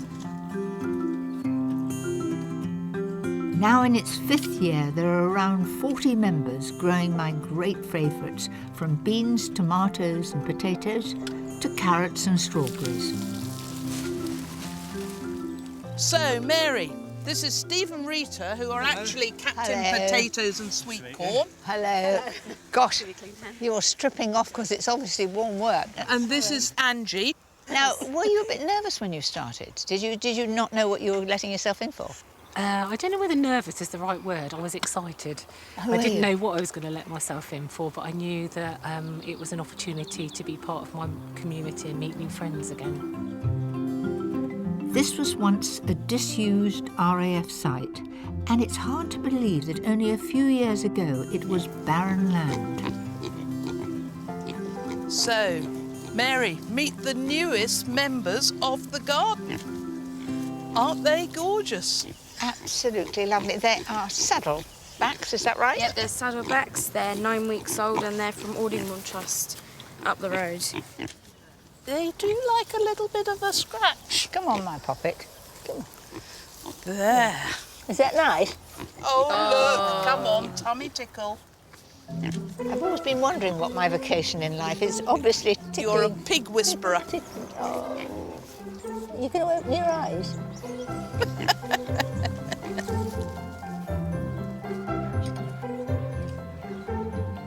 What I enjoy most about meeting other people who love gardening is to share tips and recipes.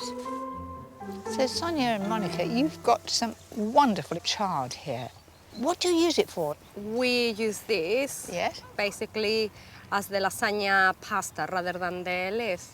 That is ingenious. So you layer up the meat sauce, the bechamel sauce, and then instead of pasta, the stalk of the chard. Yes. I can't wait to try Monica's chard lasagna.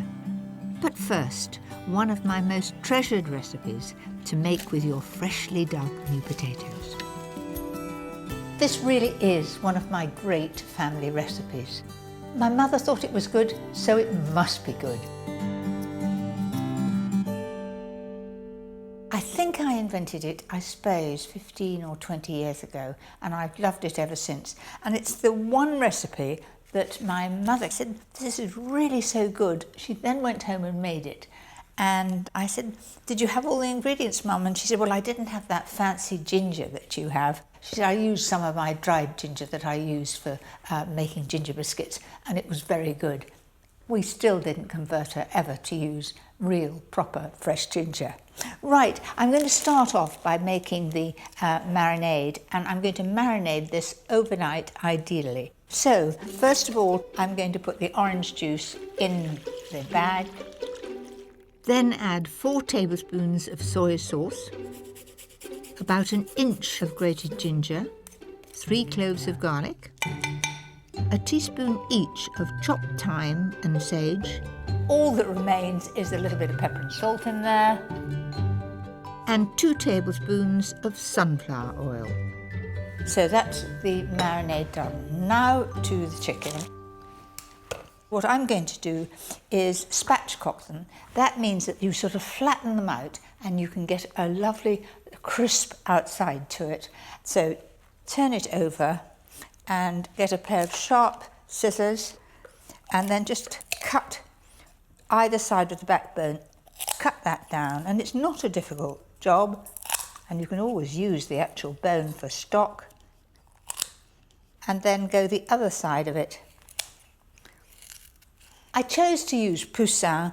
I think they're delicious young birds and they take on a great flavour from this sauce. Then I'm going to spatchcock the chicken. So with the back of your hand, just press that down and then take the wings and tuck them underneath. And you have your chicken already spatchcocked. Didn't take a moment. So put the poussin into the marinade. Now the good thing of doing it in a bag is you don't have a bowl to wash up, you don't get messy hands, and also putting it in the marinade like that means that you don't have to keep turning it, and there it is, getting that wonderful flavour. There we are. Now leave this to marinade, ideally for 24 hours. There's one. The smell is wonderful. It smells of herbs, garlic definitely. My secret to get a nice shine on the top of the chicken is to drizzle over some runny honey.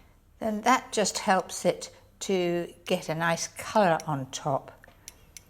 A little dab over the legs as well.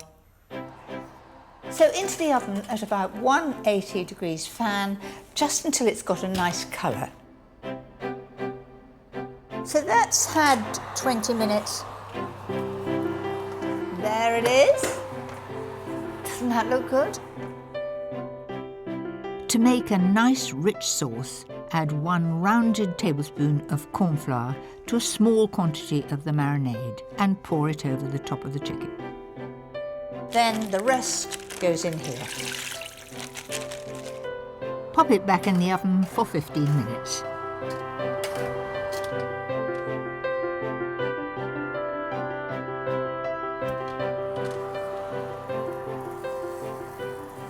There it is, bubbling away. Ooh, that smells good. So we've got all the gravy in there, which will go beautifully with my new potatoes. Now you can see that is very, very succulent. No sign of any pinkness, beautifully cooked through.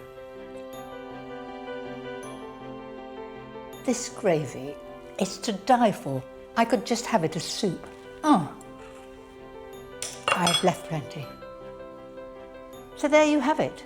That sauce and the poussin goes so well with new potatoes. When you squash the new potatoes down into the sauce, heaven.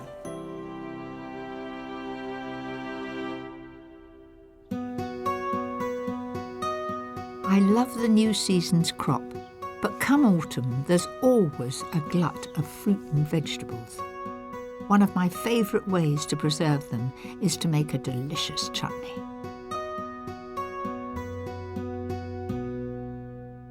So I've got a lot of tomatoes here, and you know when they get a bit overripe, perfect for chutney. First, Blanch, skin and chop 900 grams of tomatoes. Put that in the pan first because that adds the moisture. Then I'm adding 3 peppers, 3 medium onions, a courgette, an aubergine and 4 cloves of garlic. But you can add any vegetable you like as long as its weight comes up to around 2.5 kilos. Now to the ginger. When I was making chutney in my younger days, there was not such a thing as fresh ginger. There was ginger, you bought it from the greengrocer, but it was all shriveled and dried. But how much nicer now we have fresh ginger. I use it a lot in recipes and I love it. Might have to scrape it down. That's it. Looking around, what else have I got to add? It's the chilli. Now you make it as hot as you want to. I'm adding 1 fair-sized chilli. All the veggies are in there and I'm just starting it on a low heat. You'll need to leave this simmering for about an hour. Just give it an occasional stir.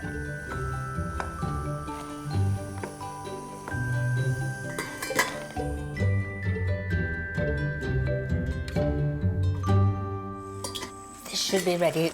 Gosh, look at that wonderful colours coming through. It's beginning to look like chutney.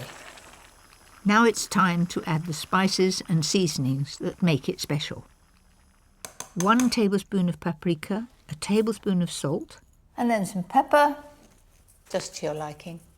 And then I'm going to do some crushed mustard seed. It'll make it really piquant. So in that goes. Then add 300 ml of distilled malt vinegar and 350 grams of granulated sugar. Right, all the ingredients are in there. Give it a good stir. Now, that smells a bit like a pickle factory. I love it because it reminds me that I'm going to get a wonderful chutney in the end. Once the sugar has dissolved, turn up the heat and bring it to the boil. While it's reducing, take care it doesn't catch on the bottom of the pan.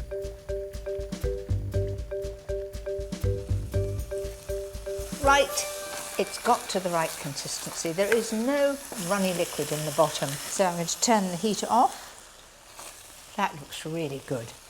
You see, that is chutney consistency. So here I've got a selection of sterilised jars. Just dollop that in. That's it. Push the chutney down. Make sure you don't have any air bubbles in it. Chutney will keep 2 years, providing you've got a good seal on the top. And once open, keep it in the fridge. I put it in the fridge because then it's always to hand and we eat a lot of chutney.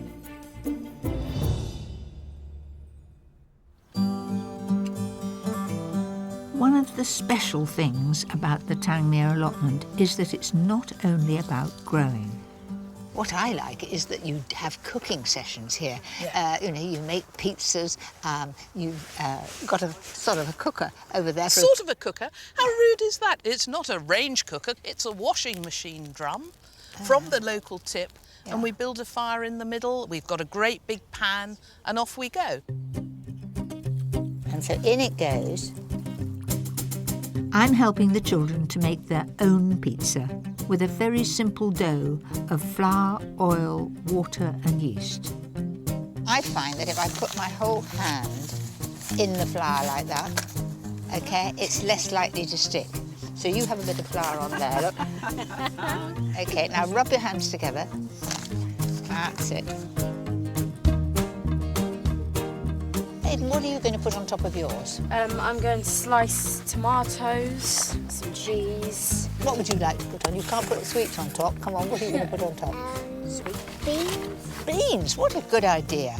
So we're going to have an exciting pizza, and all you've got to do now is to roll it out so that it's nice and flat. And you've got a lot of people to feed here, so you better get going. And it's not just pizza on the menu. There's also the charred lasagna. Now, there's all these vegetables gleaned from around me. We've got butternut squash, I can see some swede, the leaf of the chard, is that right, is in there? Yes, it is. And there's courgettes, tomatoes, and are you putting a sauce on there? Yep, this is just Greek yogurt and eggs with some seasoning. So we're just going to put that on the top there. Do we put cheese on that as well? Yes, we can do. We've got some grated cheese. That's a good covering, and then into the oven until it's set. Set and a gorgeous golden brown. I can't wait for that. It is so satisfying to turn your vegetables into something delicious. Look at that. And my next recipe is a wonderful way to make the most of them. The popular lamb shanks are the rather large ones that come from the hind leg of a lamb, and they're very big. These are the fore shanks. That's from the front leg of the animal, and I think these are a much better size for one portion. And if you cook them long and slow, they taste absolutely delicious. First, brown the shanks in some really hot oil. The reason for browning them is it seals the outside. Also, it gets a lovely brown crust on them, and that helps to give colour to the casserole at the end, as well as flavour. Now add 2 large sliced onions and 2 cloves of garlic. Give that a good stir round. Once these have softened, add 400 ml of beef stock. So bring that to the boil. To thicken the gravy, take a rounded tablespoonful of flour and add 300 ml of red wine. You always read in recipes that use the dregs of the wine or the wine that's left. There's never any wine left in our house, so I will take it from the new bottle, but I shall have a little tipple later just to use it up. And just mix that to a paste. And because it's cold, it won't go in lumpy. So I'll pour that in, stirring all the time, and that will just thicken it up a little. To give the gravy extra depth, I like to add a teaspoon of chopped rosemary and a tablespoon of red currant jelly.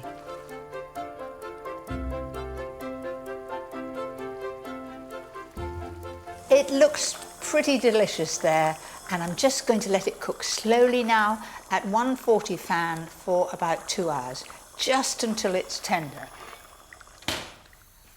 When you grow your own vegetables, they're very precious, but sometimes when you put vegetables into a casserole, they're cooked for far too long, they lose their flavour and they're mushy. I like to boil them for about 8 to 10 minutes in salted water, so they're just tender, and then half of them I just toss into butter. Oh, you've got to be strong to carry this lot. Oh, look at that. It's a really good, rich brown colour. Now add the rest of the vegetables to the casserole. So everybody will have some vegetables that are actually in the casserole and some that are lovely and fresh looking and colourful. And then a little of the sauce over the top.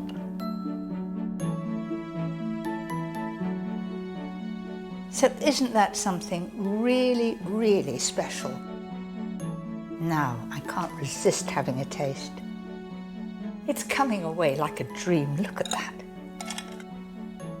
Don't you wish you were me?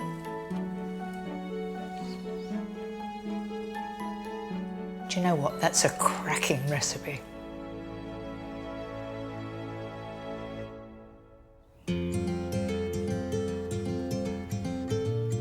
Ever since I was a child, I've loved picking berries. And there's no end to the delicious things you can make with them. Lucy's strawberry slices. Why Lucy's strawberry slices? Because Lucy's been with me now For 24 years, together we develop all the recipes. And this is one of her great favourites. They are dead easy to make, all in one method, and so delicious to eat. To make the sponge, take 4 eggs, 225 grams of baking spread, then add 225 grams of sugar, 300 grams of self-raising flour, and 2 level teaspoons of baking powder. Let's put the lid on because I'm bound to knock it over. That's it. Then add 1 teaspoon of vanilla extract and 4 tablespoons of milk. And then move it round gently.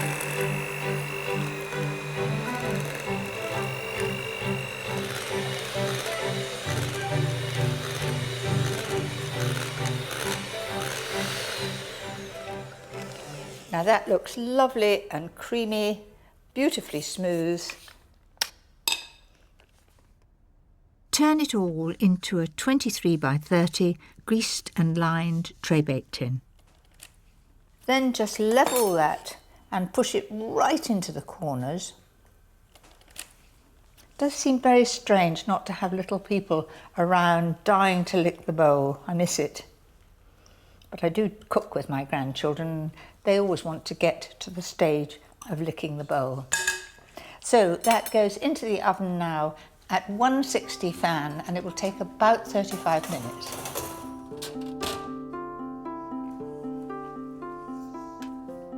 You'll know when it's ready when it's pale golden brown and springy to the touch. Now just trim the edges and cut it into 27 pieces. Now you must think that's an odd number, but 3 9s are 27. So if I do 3 strips and then cut each one into 9. There we are, 27 little soldiers there. Now to the filling. Mix 2 tablespoons of strawberry jam with 300 grams of halved strawberries and add a squeeze of lemon juice. The strawberry jam just gives them a wonderful shine and a gloss. Add 200 ml of creme fraiche to 300 ml of whipped cream. Right, now to the filling of them. Then on go the strawberries. And gentle squeeze, and they look, I think, most inviting. A different way of having strawberries and cream. You're wondering what this one's? Did I forget to put it on the plate?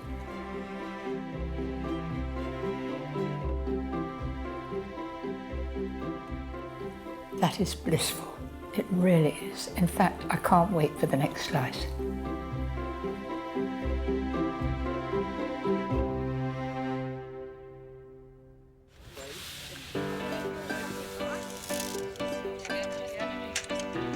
Do I push it right to the back? Yep.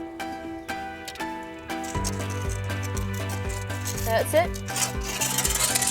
There we are. This is what it's all about. A day on the allotment, producing wonderful food. And the reward, right at the end of the day, is a great gathering like this. Tables being laid, all the food has come off the land. So I'm going to join them, and I'm hoping there's a very nice glass of cold white wine as well. Here's to Tangmere Community Garden. Every success in 2050. Thank you. Cheers.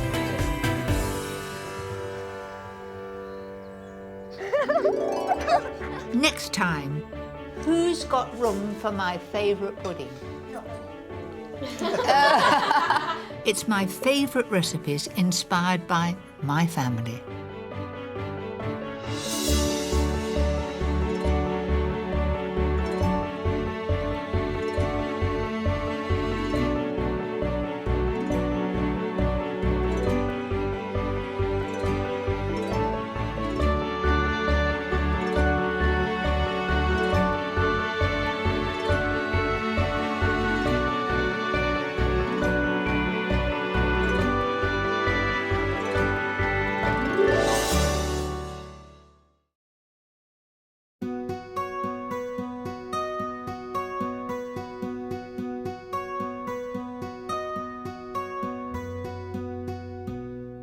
So I've got a lot of tomatoes here, and you know when they get a bit overripe, perfect for chutney. First, blanch, skin and chop 900 grams of tomatoes. Put that in the pan first because that adds the moisture. Then I'm adding 3 peppers, 3 medium onions, a courgette, an aubergine and 4 cloves of garlic. But you can add any vegetable you like as long as its weight comes up to around 2.5 kilos. Now to the ginger. When I was making chutney in my younger days, there was not such a thing as fresh ginger. There was ginger, you bought it from the greengrocer, but it was all shriveled and dried. But how much nicer now we have fresh ginger. I use it a lot in recipes and I love it. Might have to scrape it down. That's it. Looking around, what else have I got to add? It's the chilli. Now you make it as hot as you want to. I'm adding 1 fair-sized chilli. All the veggies are in there and I'm just starting it on a low heat. You'll need to leave this simmering for about an hour. Just give it an occasional stir.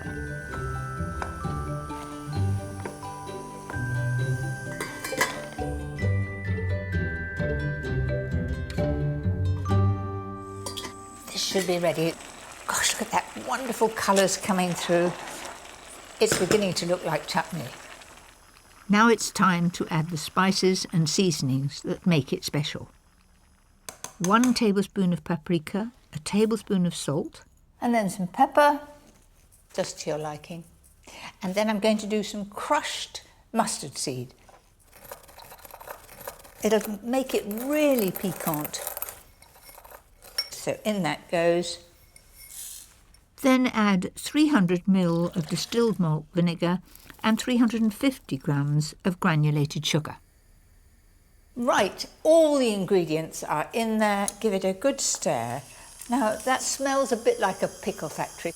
I love it because it reminds me that I'm going to get a wonderful chutney in the end. Once the sugar has dissolved, turn up the heat and bring it to the boil. While it's reducing, take care it doesn't catch on the bottom of the pan.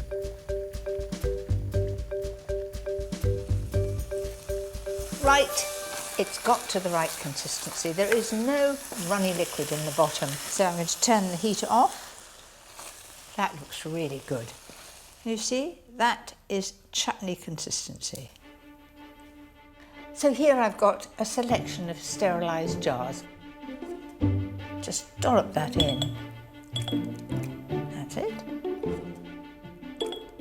Push the chutney down. Make sure you don't have any air bubbles in it.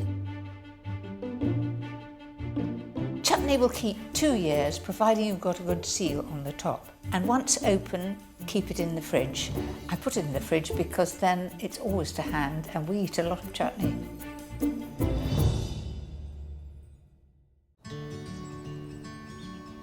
I'm Mary Berry, and in this series I'm going to be showing you some of my absolute favourites. Not too difficult to make, not too many ingredients, and the sort of recipes that the family are going to say, ooh and ah, and please can we have them again? These favourites have been inspired by the places I love. The countryside, by the sea, markets and gardens.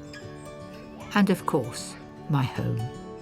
I'll be sharing with you some brand new ideas and some recipes that I never ever tire of. Tonight, they should grow really well. It's dishes inspired by my love of fresh herbs.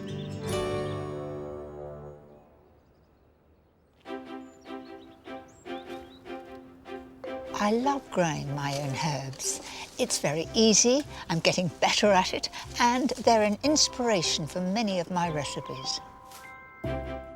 When I started cooking, which was a long time ago, you could only get dried herbs. Nowadays, almost all supermarkets stock fresh herbs, but you can't beat growing them yourself. fresh herbs can really give a lift to a recipe. They can take it from the ordinary to the sublime.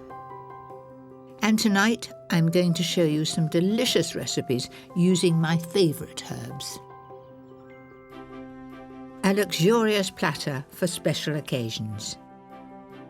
A dish my grandchildren love. A Mediterranean summertime supper. My all-time favourite cake. But first, this simple salad using fresh mint. Mint is not only one of my favourite herbs, it's the easiest to grow, and once you've got it growing, it is prolific. I'm going to use it today in a salad. So I've got a really nice bunch of fresh mint. The smell alone sets me wanting to do something with it. And remember, if you keep the stalks and you've got some lovely new potatoes, you could put those in to give flavour.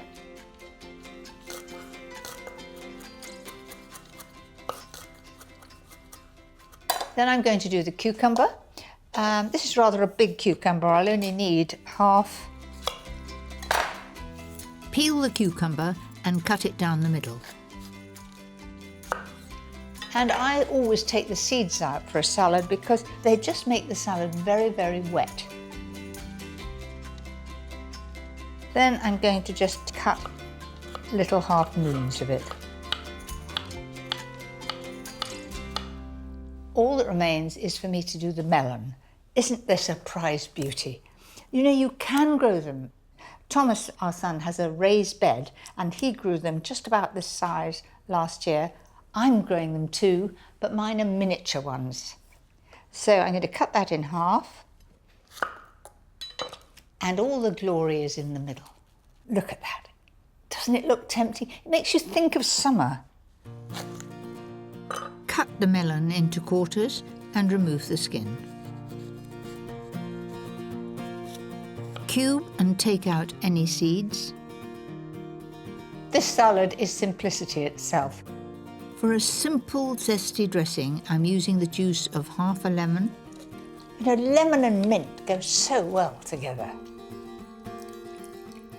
4 tablespoons of good olive oil, a little seasoning, and mix it till it all comes together.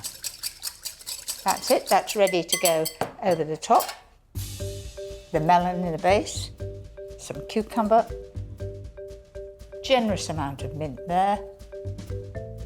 I'm also adding some halved black olives and feta cheese. And rather than doing it in neat little cubes, I just break it off in decent sized pieces, sort of crumble it.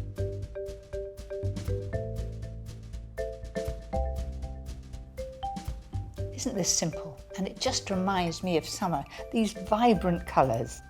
Just before serving, drizzle the dressing over the top. Well, that's my favourite way of serving mint in the summer.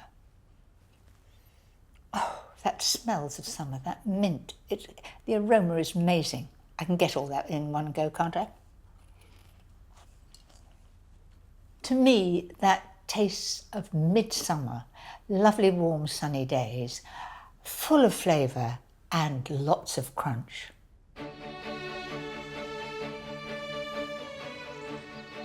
Growing your own herbs is not only easy to do, it's so much cheaper than buying them in the shops. And it's something my granddaughters Gracie and Abby love to help me with. That looks good, Abby. Right, now just put it in like that. You've got a watering can behind you. Can you stretch for that? That's right. And then with your hands, put the earth all round. They should grow really well. Thank you very much. Spending time with my grandchildren is one of my great joys, and my next dish is one of their favourites.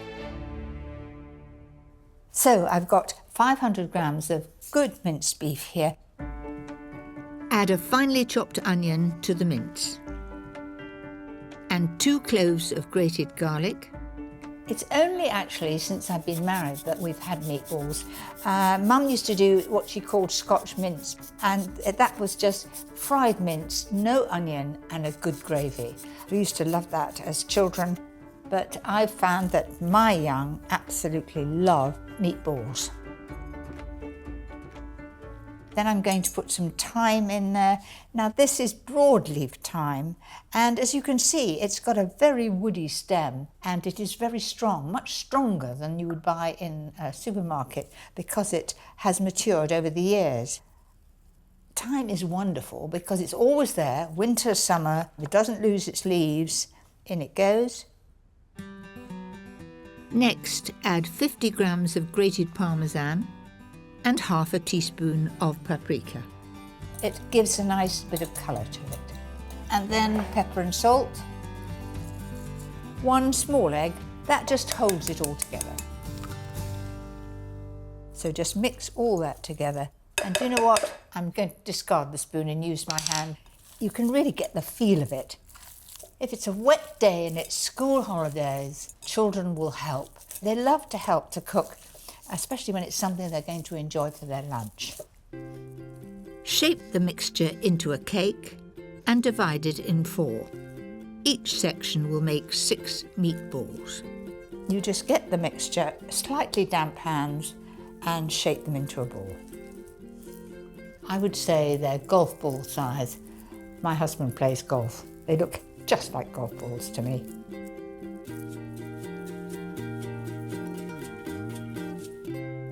So there's the last one done.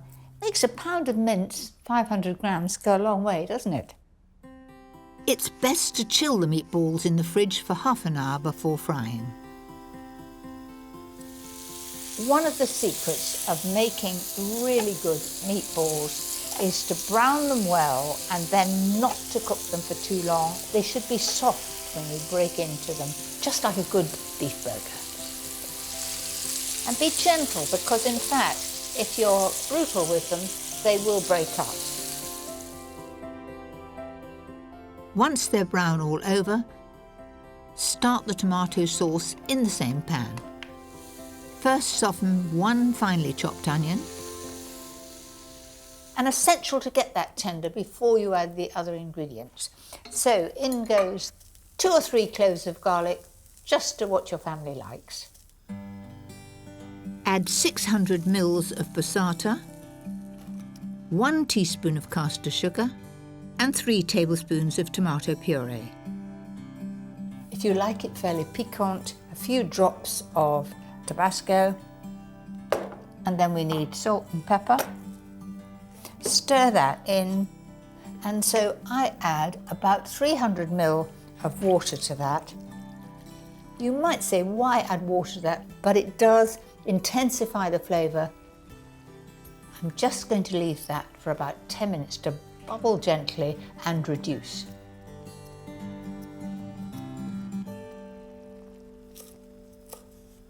I love basil. It is an absolute natural with tomatoes. That goes in there like that. Then in goes the meatballs. Then a low simmer for about 10 minutes. Then it's done. And you serve it from the pan, 1 pan to wash up. That's a joy, isn't it? After 10 minutes, the sauce will be reduced and the meatballs will be wonderful and juicy. It really is an intense tomato flavour, and the basil is coming through. I think the family will really enjoy that. I've used herbs in my cooking all my life, but I never tire of learning more about them. I've come to the dairy in South London to meet Chef Robin Gill. He's well known for his brave and exciting use of fresh herbs, which he grows himself in his rather unusual garden. Come on up, let me show you what I'm most proud of. Well, one of the things I'm most proud of up here. We've been so lucky to have almost as much space on the roof as we do in the whole dining room. Well, this is quite amazing, isn't it? All growing in these boxes that are normally sort of chucked out once they've been used a bit for deliveries. Exactly. We did everything pretty much on a shoestring. The idea was that we could pick something up if it needed more sunlight or less sunlight and then just move it around. Robin's passion for fresh herbs means he now has over 40 different varieties growing on his restaurant rooftop. As I glance around, there's many of the herbs that I know. I mean, look at this wonderful French tarragon. Yeah, it's stunning. But I've no idea what that is there. Is it sweet Sicily? Exactly. I love it. I think it's got like a little bit of an aniseedy flavour. Let me tell you. So almost like a little bit like fennel. A little bit of an aniseed. It's very strong aniseed, yeah. Yeah. And something we really like and that we use a hell of a lot because it's quite versatile is sorrel. I find it quite refreshing, and we use it with fish, but also we've done a really interesting dessert with it at the moment. Really? I'd never think of putting sorrel with pud. Yeah, we've used it with sorrel and apple. And along here we've got, was it garlic chives? Yeah, this is normal chives and garlic chives. If you taste a chive like that, it's peppery, you know. Chives when you buy in the supermarket, it's just not got that same heat. It's completely, like, it's about it's times 100 the power of this chive compared to something I would buy. And that's one of the main reasons why we do this here. You can grow herbs anywhere. I mean, right over there's somebody growing it on a windowsill, very much in the style you're growing it here. Exactly. In boxes. And so you don't need a big garden to grow herbs. All the herbs that Robin grows feature on his menu. He often combines them in ways I've never seen before. 3 or 4 different herbs on one plate. And I can't wait to try some of them. So this is one dish which kind of really sort of sums up what we do here. We try to take 3 ingredients and just only use flavours like herbs just to intensify the ingredient. So we've got peas, celery, mint, and that's pretty much all it is. And then we just use herbs from the garden. We got some of the fresh sorrel here, the black peppermint, Corsican mint, and then we got a little bit of the apple mint. Okay, and then finally, just the What's that? Mint snow, we call it. It's like a refreshing ice, so a really summery dish. That's frozen? Yes, frozen.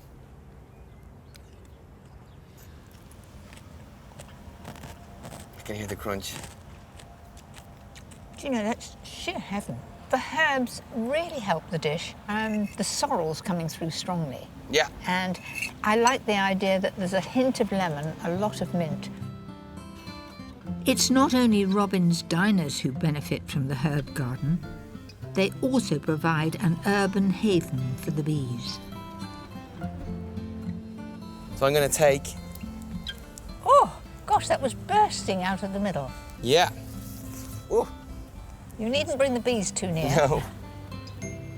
This is one of the dishes I'm most proud of from a garden point of view. It really represents what we do here. It's basil, rooftop honey, and courgettes. And that's pretty much it. And then what are those yellow flowers? I've never seen them before. They're rocket flowers. Oh, gosh. You've let it go to seed? Yeah. The honey is unusual. It makes me think of elderflower cordial. That's exactly it. It's the dominant flavour of the honey, you know. Without a doubt, it's elderflower. You use a very small amount of herbs, but because you've grown them, they are so much more piquant and strong. I've certainly learnt a lot, and I shall be using those rocket flowers. You mark my words. Excellent. OK, then. I've learnt a lot from Robin, and I'll definitely be planting a few new varieties in my garden next summer. My next dish uses one of the most popular and widely grown herbs, basil. Pesto lemon chicken. It is just lovely to have on a warm summery day, and it always reminds me of the Mediterranean. Start the dressing for the chicken with 6 tablespoons of mayonnaise and 4 tablespoons of fresh pesto from the shop. You can make it yourself if you've got a lot of basil, and it's simply basil, olive oil, garlic, pine nuts, and a little Parmesan cheese. So, juice of half a lemon. Now I use a lemon squeezer. I know the chefs just go like that and all the juice comes out. I don't seem to have those sort of muscles, so I use a lemon squeezer. Makes it easy and effortless. So I've got juice of half a lemon in there. Then I'm going to add some pepper and salt. Could that be easier? And you get a lovely, fresh, bright green colour. Now to the chicken to go in it. I'm using chicken breasts that I've lightly roasted for 20 minutes until they're cooked through. You didn't necessarily use breasts of chicken at all. You could use a whole chicken and just take the skin off and cut it into strips.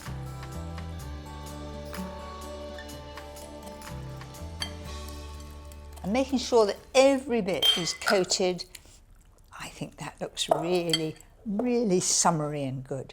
I like to serve it with a salad around the outside, so it's a complete dish and you just help yourself. I grew cucumbers this year and they were prolific and far too many for us, and I began and did some pickling of cucumber, giving them away to friends. I think I was dead lucky. I'm also adding 2 sliced avocados. I'm now going to just coat them in a little bit of lemon juice because that stops them discolouring. And some halved baby plum tomatoes. A little bit of pepper and salt. And with the cucumber too. Now I'm going to assemble the dish. I'm going to put the chicken down the middle.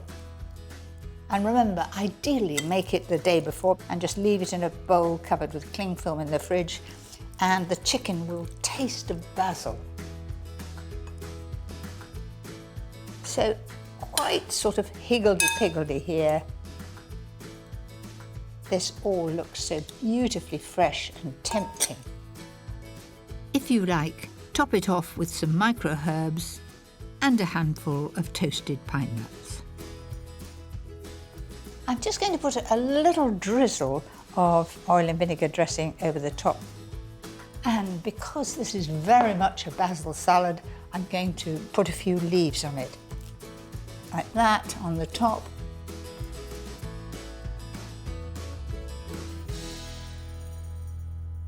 For me, that's a taste of the Mediterranean, full of flavour and sunshine.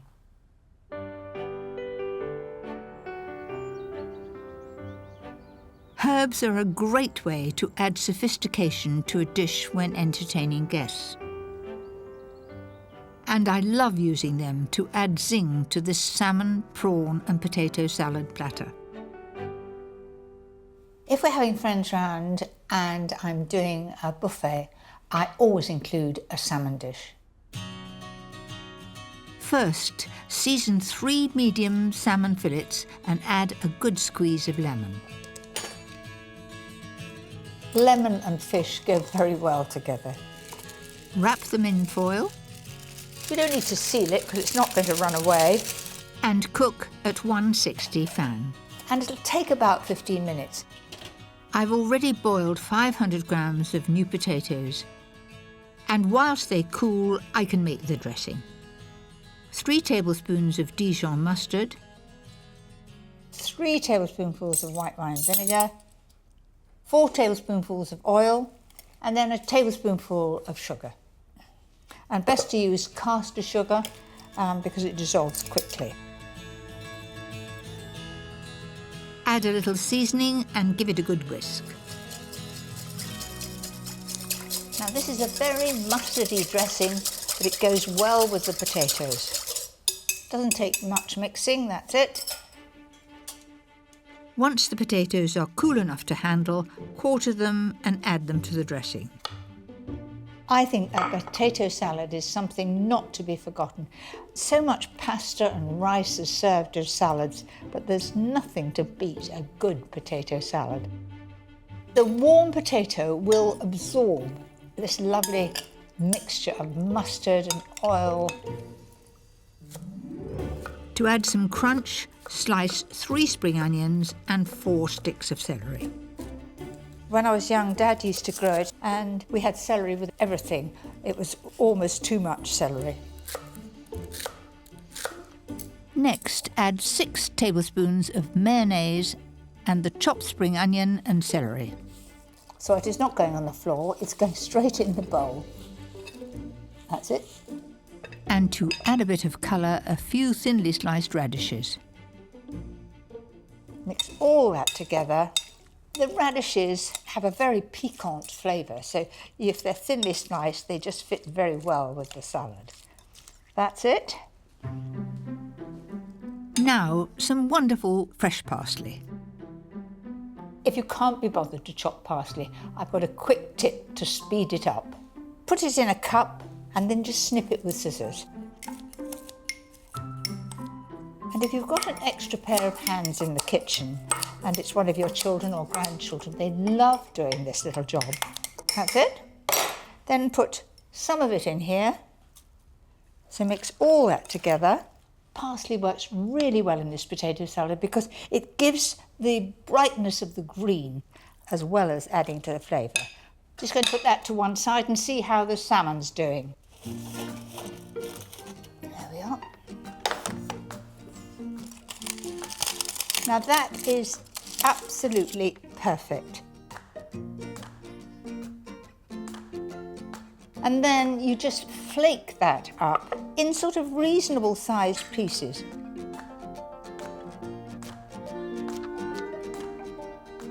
Potato salad down the centre.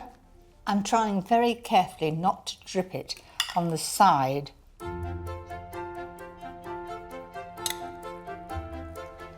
So there's the salmon all the way down. And to make it extra special, some king prawns. If you get hold of each one and tuck the tails into each other and then lie them across the top, I would serve this on an occasion that perhaps it's a special birthday or an anniversary and you've got a crowd round and you want to really push the boat out. I think they look fun and very special. And I've got something to crown the glory. You might call it showing off. I've been dying to grow micro herbs because you can't get them very easily. And just look at that. It looks so smart. It's all different kinds of lettuce and mustard. So I'm going to snip some and just put it across the top. If you haven't got micro herbs, of course you can just put parsley over the top. And I think that looks really special. So how about that for your next very special occasion? Worth trying?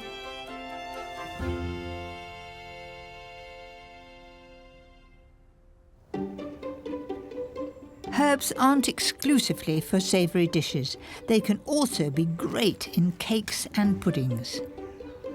Lemon verbena is the unsung hero of my herb garden. It's just wonderful in tea, but think further.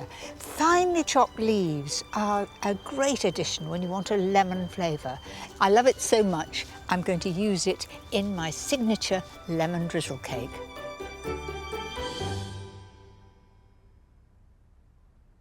If you ask anybody what their real favourite cake is, it's nearly always lemon drizzle. It's certainly mine. So, lemon verbena. If you rub your fingers against it, it is strong lemon, a bit like lemon thyme, but it's rather sweeter than that. If they're really tough old leaves from a big plant, you want to take out the middle of the leaf so that it's not too tough. Don't worry if you can't get hold of lemon verbena. The recipe will still work without it. So I'll end up with about a tablespoon of lemon verbena. That's it. To make the cake, add 4 eggs, 225 grams of caster sugar, and the same again of baking spread. If you like to use butter, it must be really soft. Then add 275 grams of self-raising flour, 2 teaspoons of baking powder, and 4 tablespoons of milk. I've been making this for as long as I can remember. When the children were very tiny, I had my closest friend living across the road, Her mother came down to see her from the north, and she said, "You girls don't do enough baking," and she stood in the kitchen with the little prams all round and the children and made the cake for us, and it's been my favourite ever since. Add the zest of 2 lemons and beat for about a minute until beautifully smooth. That is beaten to perfection. This amount of mixture fills a tray-baked tin 23 by 30 centimetres. You grease the tin really well, and then you line it with non-stick paper.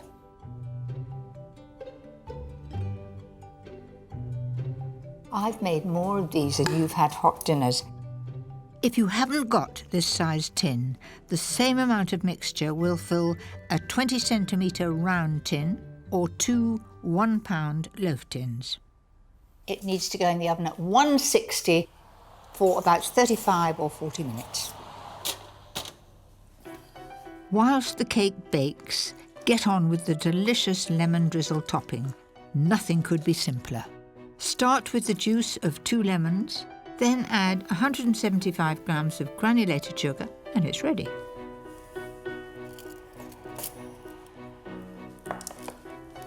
Well, that's just as it should be. A gorgeous pale golden brown. Wait 10 minutes for the cake to cool slightly before topping with the lemon drizzle. Make sure you get it all to the edges, and then it will be really delicious. Once the topping has completely soaked in, it's ready to slice. Now, I cannot resist. That is as light as a feather. You can just see the flecks of lemon verbena. That is sheer bliss. When I finish that, I'm quite sure I'll be ready for another slice.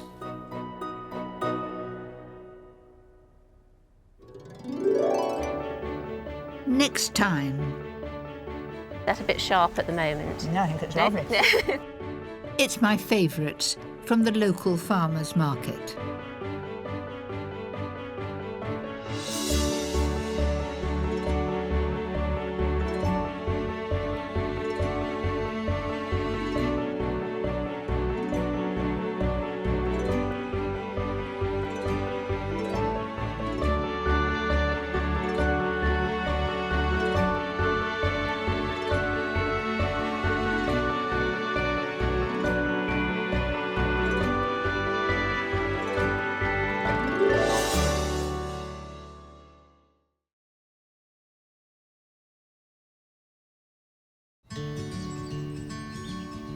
I'm Mary Berry, and in this series I'm going to be showing you some of my absolute favourites.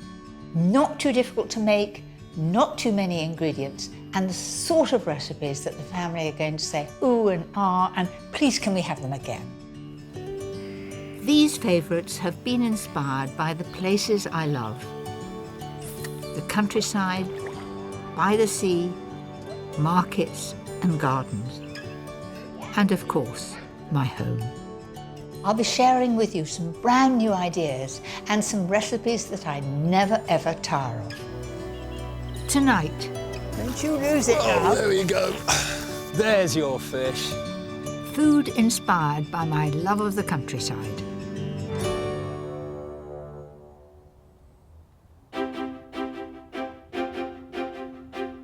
I was brought up in the country in a village near Bath. And so the countryside inspires many of my dishes. We're so lucky in Britain that our fields, forests and rivers are teeming with delicious produce. Whether it's game, hedgerow fruits, wild mushrooms or wonderful freshwater fish. What a little beauty, Isn't aren't that you? lovely? I can't help but be inspired. And tonight, I'm sharing my countryside favourites with you. A dinner party treat with pheasant, my family's favourite lasagna, a delicious mushroom feast for any time of day, and a great idea for windfall apples. But first, these little mushroom Scotch eggs, perfect for a countryside picnic. When you think of Scotch eggs, you think of a hen's egg with a nice sausage coating. But I'm doing them with a difference, using quail's eggs and putting a lovely mushroom mixture outside. To start with, place the eggs in cold water, bring them to the boil and let them cook for a further minute and a half. Whilst they cool, that's it. Start the coating. I've got 2 shallots here. It's important to cut them really finely because they've got to be small enough to coat round those little eggs. Fry off the shallots before adding 250 grams of finely chopped chestnut mushrooms. Then add 30 grams of panko breadcrumbs. And mix all that together and then cool it into the bowl. Now to get on with the tricky job of peeling those tiny eggs. So take each egg and roll it on the board and then peel it. Not much you can do with the shells. Some people put them round their hostas. I know I do. I give them a good crushing and it stops the snails eating them. This is a very boring job. If you've got someone who wants to help you in the kitchen or someone you want to keep busy, say, why don't you peel the eggs for me? By the time you're done, the mushroom mixture should be cold enough to add a hen's egg. This will help to hold it together. I'm now going to take my eggs and mushrooms to my production line over here. Roll the eggs in plain flour, then coat each one with the mushroom mixture. It's quite a gentle process because the egg yolk isn't quite hard in the middle and you've got to do it with great care. Finally, dip them into flour, egg and breadcrumbs. So there they are, beautifully coated and ready to fry. Now, if you want to do this a day ahead, just leave them like that on a plate in the fridge and fry them when you need them. Heat a good amount of oil and shallow fry them until golden and crispy. Keep turning them round. They do look really good, don't they? These look perfect. That's it. Allow them to cool slightly before slicing. Just go gently around the crispy outside and then straight through the middle. And all is revealed. Just look at that. Absolutely perfect. Imagine being on a picnic on a sunny day in the countryside, just having that. Could you beat it? I don't think you could. One of my favourite things to do in the countryside is to forage. But in the autumn, the woods come alive with one thing I'm a little wary of picking: wild mushrooms. Many varieties can be deadly, so I'm getting some expert advice. Today, hopefully, we're going to find some really easy to identify edible types like the porcini. Marlo Renton knows everything there is to know about wild mushrooms, and there's no better place than right here in the New Forest. Wait a minute. Well, I can see a treasure here. Just look at that, that's a porcini. that is a porcini mushroom. Oh, Certainly is. And I'm sure you recognise this mushroom as well. A porcini, penny bun, Yeah. or The sep a is- sap. The smell. The smell is so wonderful, and that to me is the king of mushrooms.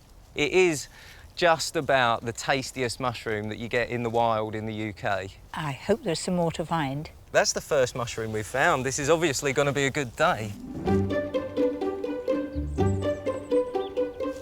It's very important to know the poisonous mushrooms when you're out foraging, probably more so than knowing the actual edible mushrooms. Of the 3,500 varieties of mushrooms, about 100 make for good eating, and around 30 are deadly poisonous. Over here, by the looks of it, there's a very dangerous looking little mushroom here. The Amanita family is a really important family for foragers to know about because it contains the most poisonous mushrooms in the UK. And in this family, there's the death cap, which obviously doesn't sound very edible. And this one, which is the destroying angel, responsible for the majority of the mushroom poisoning deaths that I've heard about in the last few years. So if you don't know what it is, don't pick it, don't eat it. Exactly.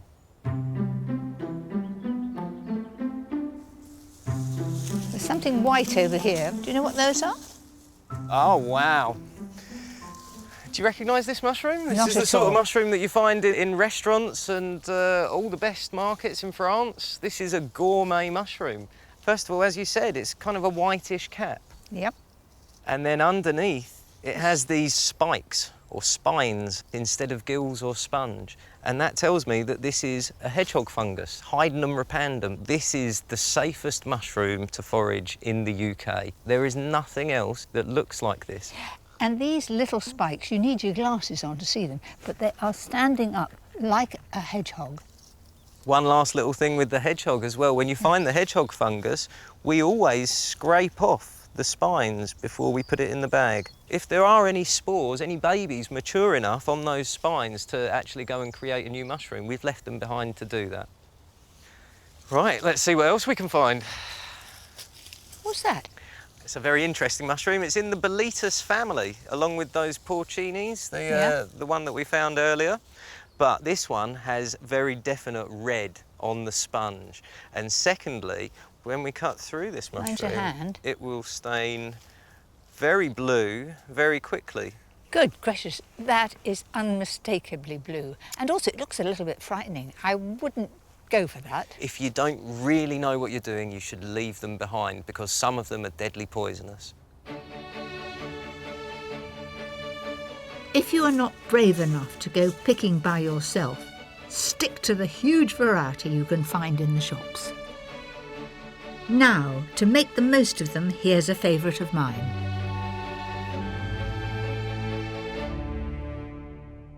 These are the mushrooms that I've chosen. Smidgey, golden enoki, oyster, shiitake, and my real favourite, chestnut mushrooms, sometimes known as brown mushrooms. Start by frying 3 slices of Parma ham in a little oil. It could be Black Forest, it could be Serrano, and you can also, if you look far enough, you can get British dry-cured ham. And I want it to become beautifully crispy.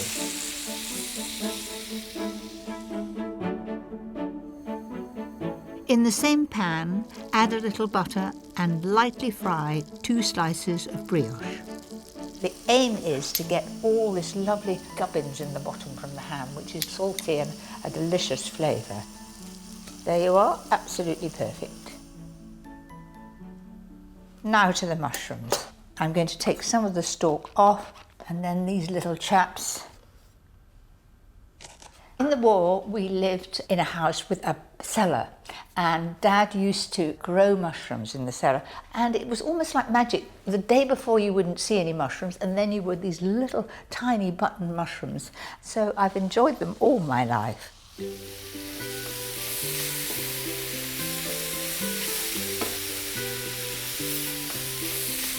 I find the secret of this is to put the lid on for a few moments so that the steam comes up and makes them soft.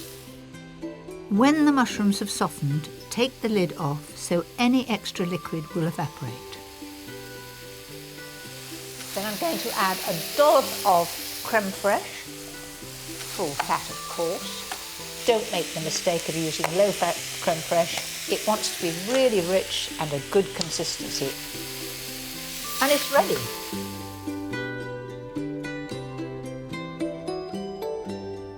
Really looks delicious. Top it all off with the crispy ham and a few parsley leaves.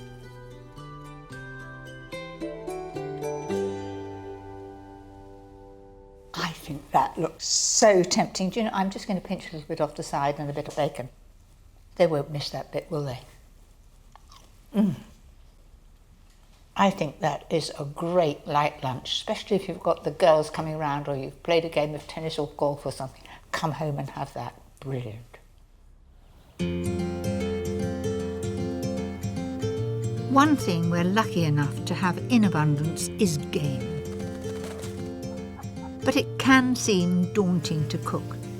So if you're unsure about giving it a try, here's a pheasant dish that is very simple and delicious. When I was young, we had quite a few of the blessings from the countryside. We'd have rabbit and mustard stew, we'd have a casserole pheasant. You could go to your butcher and get those, and they weren't on ration. So you can imagine we had them quite often. Start by seasoning the pheasant breasts and sear them in a hot pan in oil and butter. Before I turn them over, I'm going to put a little bit of pepper and salt on the second side. It's worth giving game a chance, but you could just as easily use chicken breasts. Look at that for a lovely colour. Just golden, just round the side there, and quickly turn it over. You don't want to cook them through. I want them still raw in the middle. Put the breasts to one side and start your sauce by cooking one roughly chopped onion in the same pan.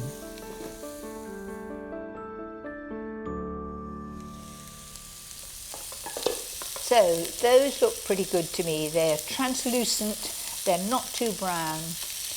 I like leaving them in great big pieces. I think it looks good. This is one of the recipes that you really don't have to chop them finely.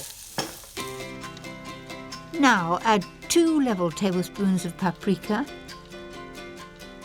1 tablespoon of light muscovado sugar and 300 ml of double cream. This is rich, it is full of flavour, it is sheer luxury. Gosh, that's a wonderful colour. Now I'm going to add the pheasant back into that wonderful mixture. Wait a minute, there's a bit of juice. I want that in there. That'll all add to the flavour. And I've got that on a very low heat, and I'm just going to let that cook away for a few minutes. In a separate pan, fry off 250 grams of sliced chestnut mushrooms in a little butter. It may seem fussy to do them separately, but it makes all the difference. They get a little bit of colour, you evaporate some of that liquid, and they don't look sort of pale and insignificant in the dish. Finish it off with a handful of chopped parsley. This is the part I like most. Everything's ready. I like to serve it with some creamy mashed potato and some young broad beans. What could be nicer? And lastly, here comes our pheasant. And plenty of sauce to go with it.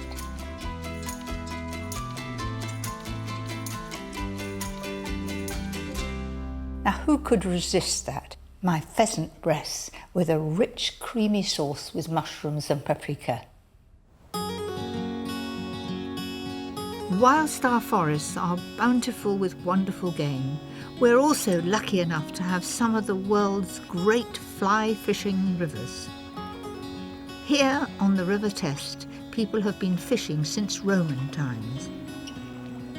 And no one knows these waters better than fly fishing expert Charles Jardine. It's so special because the water that's come up through the chalk springs is fueled with all sorts of nutriments, great for insect growth, which is great for fish growth, and it's that makes this so special, and that's why the fish get so legendary and big. Charles, this is a very exciting day for me. I've always wanted to learn to fly fish. You couldn't come to a better place at a better time of the year.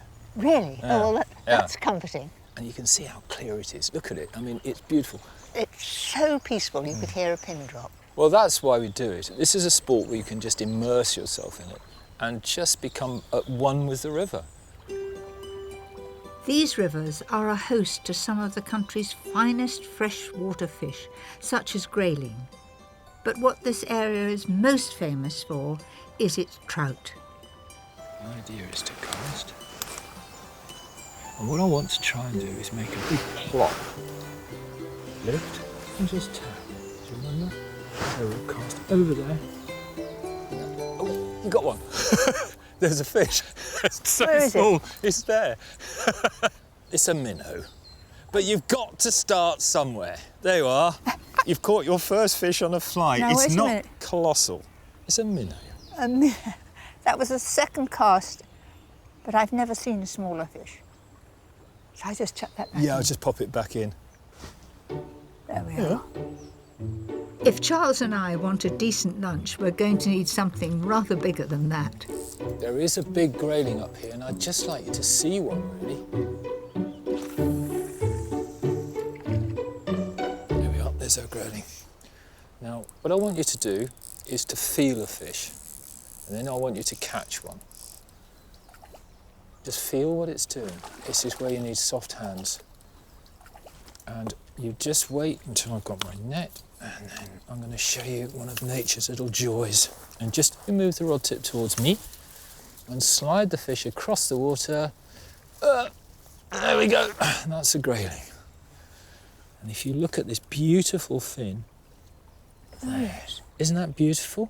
It's one of the original white fishes that came down from the Arctic Circle and came down with the Ice Age. You can eat grayling, and they're very good to eat, but you wouldn't eat this one. It's too small.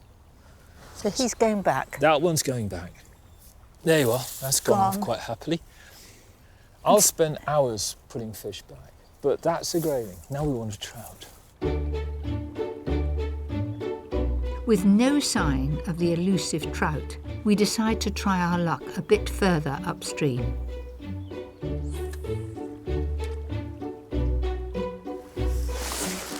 It's a rainbow. You got your trout here. It's a lovely little wild fish. There it is. There you go. That's a proper fish. Don't put on the line. Just put the hand by the Now I'm reel. watching it swim. Isn't Yeah. it beautiful? It's fantastic. Now just wind the handle just a bit. There it is. Now that's a fish and a half, isn't it? It is, It's better isn't than it? my minnow. Just a bit bigger than your minnow. I'm winding. Just keep everything smooth. Don't you Whoa, lose there it you now. go. There's your Have you fish. ever seen a bigger fish There's than your that? fish. Come here, my little fellow, then. Now just look at that. I think that's a sheer beauty, and I reckon it weighs a couple of pounds, something like that. I think so. Would serve two. Absolutely. You and me. Gosh, it would. Lovely. I can think of no better way to enjoy a freshly caught rainbow trout than to simply fillet it and then fry it in a little butter.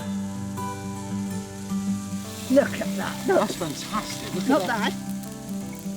We shouldn't That's catch such big fish, really, should we? It's beautiful. Now I'm just going to add to that a little bit of dill in here. Oh, right, you're going to... And can you squeeze some lemon? Your hands are drier than mine. Into there. That's perfect. I'm just so excited to try it.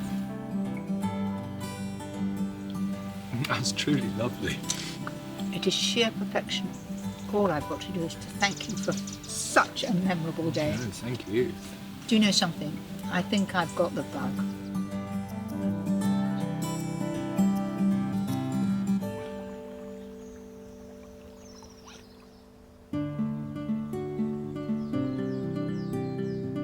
After a long day out in the countryside, I like something quick to prepare and hearty to eat. And this lasagna using sausage meat and mushrooms is a real favourite of mine. I've been making this lasagna for quite some time, and my family think that it's the very, very best, and I'm very pleased with that because it's so quick and easy to make. Start by frying off 450 grams of sausage meat. Every little bit wants to be a lovely golden brown colour. Sausage meat has wonderful spices that are so good for lasagna. Add 2 tablespoonfuls of flour, 2 cloves of crushed garlic, and 1 chopped chilli. I suppose it's it's quite unusual to put a bit of chilli in, but my lot seem to like chilli and things more and more and more, so up to you whether you put it in or not. Gosh, that looks quite colourful with a fleck of red in there. Then mushrooms, thinly sliced. Fry those for a few minutes. Then in goes the creme fraiche. The creme fraiche is to replace a bechamel sauce. And it is so simple, easy, and a lot less effort. At this point, add a generous handful of chopped spinach. Plenty of interest there with the spinach, the mushrooms, the chillies. It looks good, doesn't it? I could eat that right now, but it's going into the lasagna. Now for a very simple tomato sauce. Mix 2 tablespoons of sun-dried tomato paste, 1 teaspoon of light muscovado sugar, 500 ml of passata, and some freshly chopped sage and thyme leaves. And that's it. And now it's an assembly job. So 1/3 of this. All right? Then you take the sauce, and the sauce you just dribble informally over the top. Soak the pasta sheets for 10 minutes in hot water to help reduce the cooking time before adding them to the lasagna. That's it. And then you do the whole procedure again.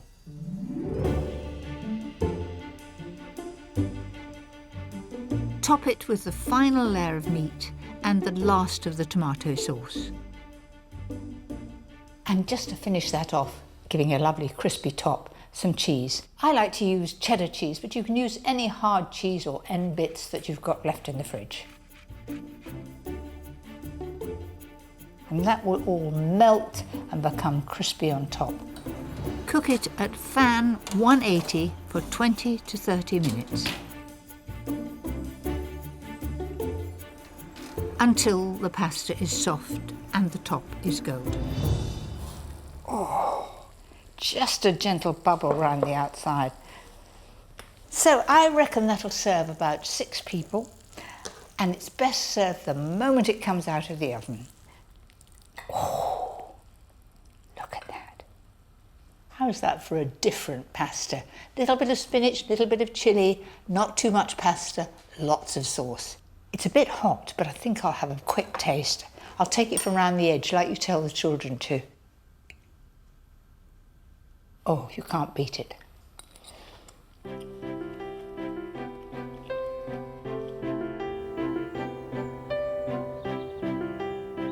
There is nothing I love more than a long country walk with my husband Paul and the dogs.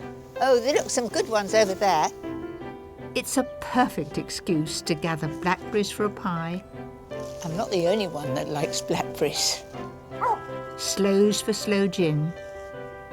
Even windfall apples, ideal for my next recipe. These mini apple and almond cakes. To start with, I'm using melted butter. There aren't many cakes except for gingerbreads that you use melted butter. It's cool and I've got 75 grams.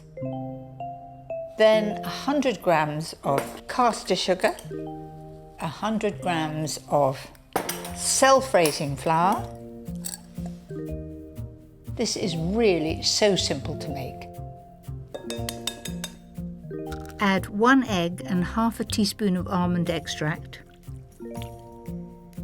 You just start beating it, and it's not difficult. I wouldn't bother to get the machine out for this. That's it. Nothing could be simpler. I usually use a cooking apple. A Bramley would be ideal. And if you haven't got perfectly shaped apples and they're windfalls and bruised on one side, perfect way of using them up. Slice the apples and we're ready to assemble. Start by placing 6 buttered rings on non-stick paper. A spoonful of the mixture in the bottom.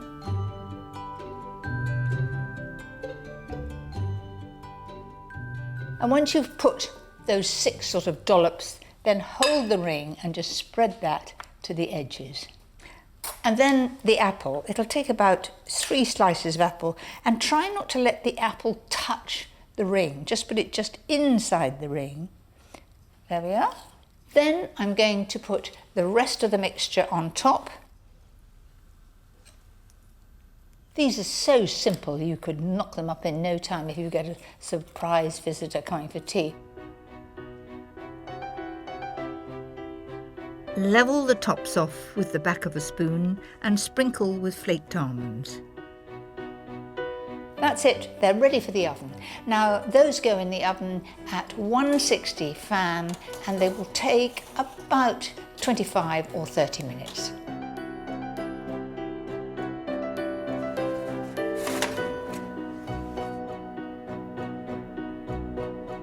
Leave them to cool for 10 minutes before removing from their rings. Oh, they do look lovely. I love the straight sides. They look very professional. I'm going to eat one while it's still warm, and I'm going to have it with a nice blob of creme fraiche.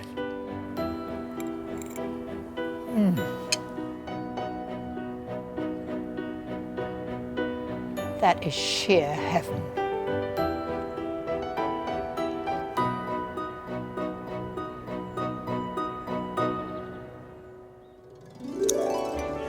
Next time. They should grow really well. It's dishes inspired by my love of fresh herbs.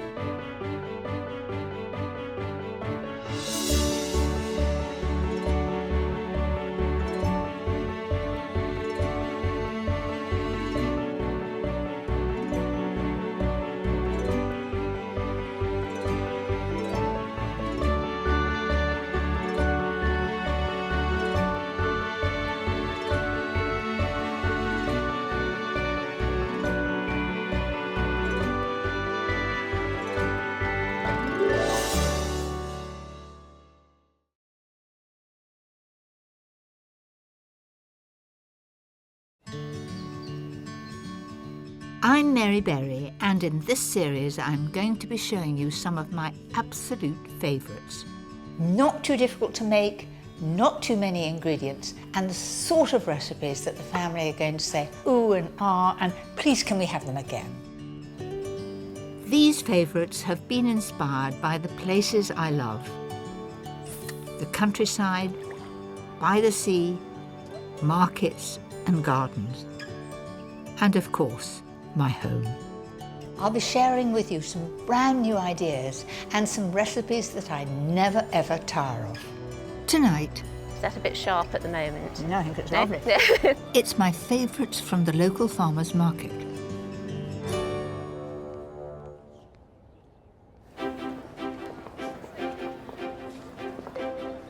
In this programme, my recipes are inspired by the wonderful ingredients you find in farmers' markets and farm shops. A visit to the farmers market is such a lovely thing to do. I enjoy seeing what's in season and meeting the local farmers and stallholders. Sugar is a creamy, mature cheddar taste. There's nothing like the feeling of knowing exactly where your food comes from.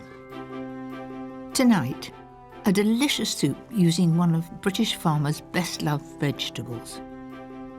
Salads inspired by all those wonderful things that you can buy on the stalls.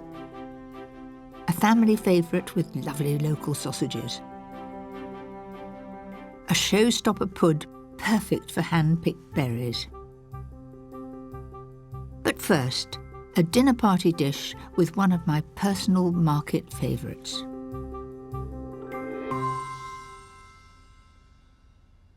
I love asparagus. It makes this dish very special. I remember my father used to grow these with tremendous care. I've tried to grow it, and as soon as you get weed in it, you're in trouble. I've never been successful, so therefore I go and buy it from a farm shop nearby. Start by seasoning 6 chicken breasts and seal them in a hot pan with 25 grams of melted butter and a tablespoonful of oil. All I'm doing with these chicken breasts is getting them golden brown on each side, but in no way are they done in the middle. That's exactly what I'm looking for.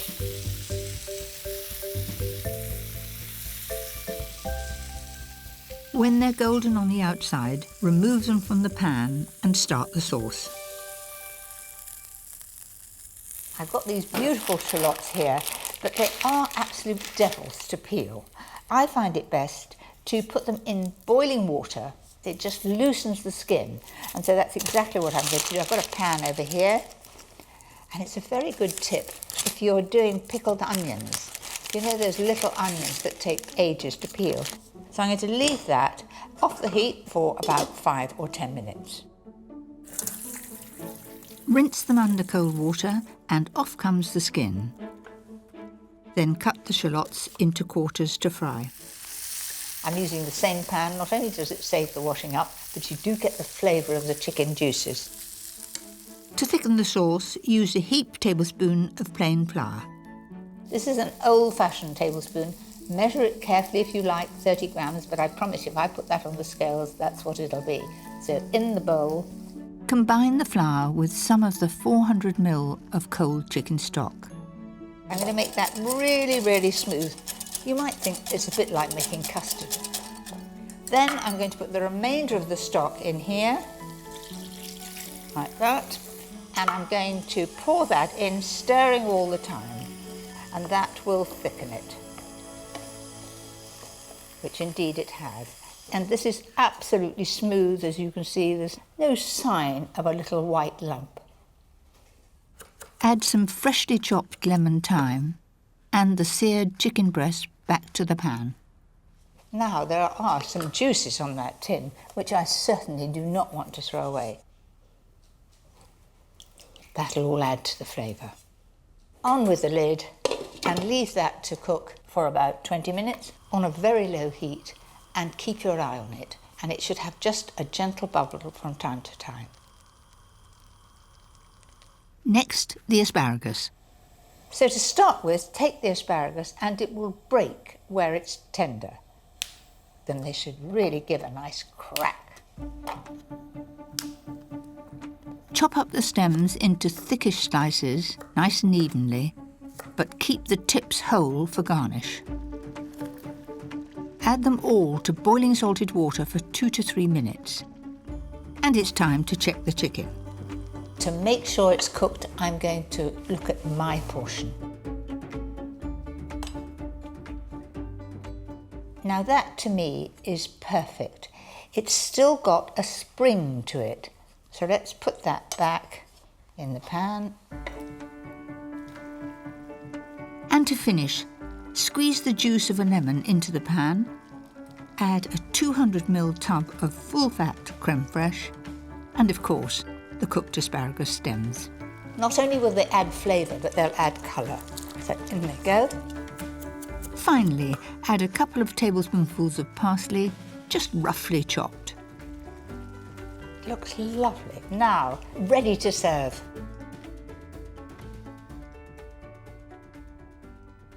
There are those that like a lot of sauce, and I'm married to a gravy man, so all my recipes have quite a lot of sauce. Well, the smell is delicious. It's a lovely smooth sauce. It's a deep flavour of lemon, and it feels rich. I think that is a great dish to serve on a special occasion, so à table and enjoy it.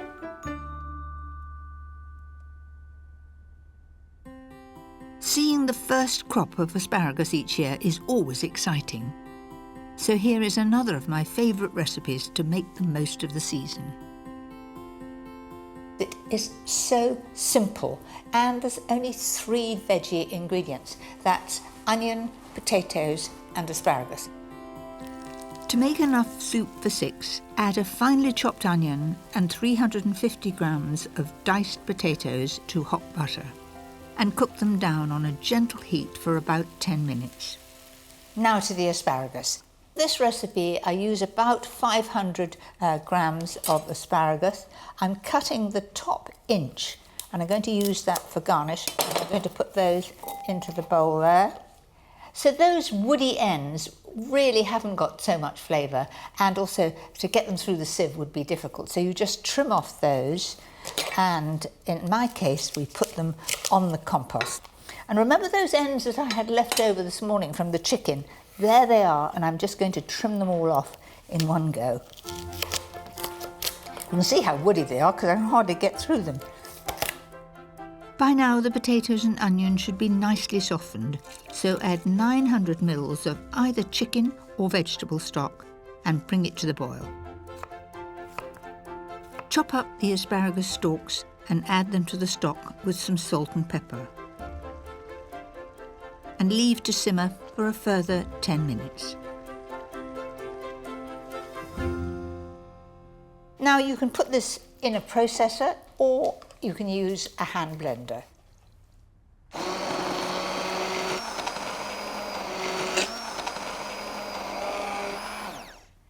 So you want to know something? I always use a processor, and I'm not used to these hand blenders, and I'm learning that you don't lift it out with hot liquid because it goes all over you. So into the liquid and then switch on.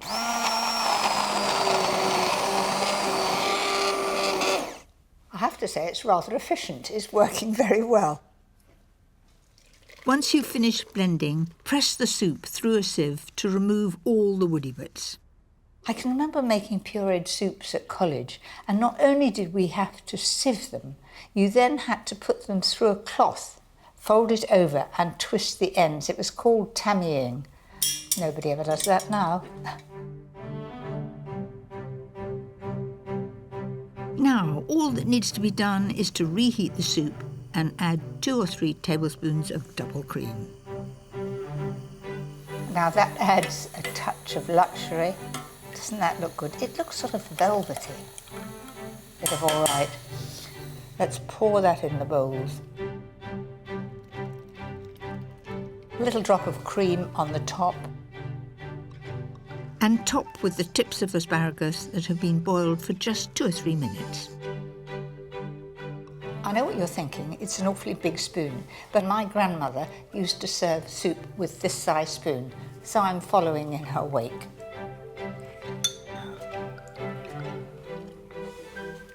You know something?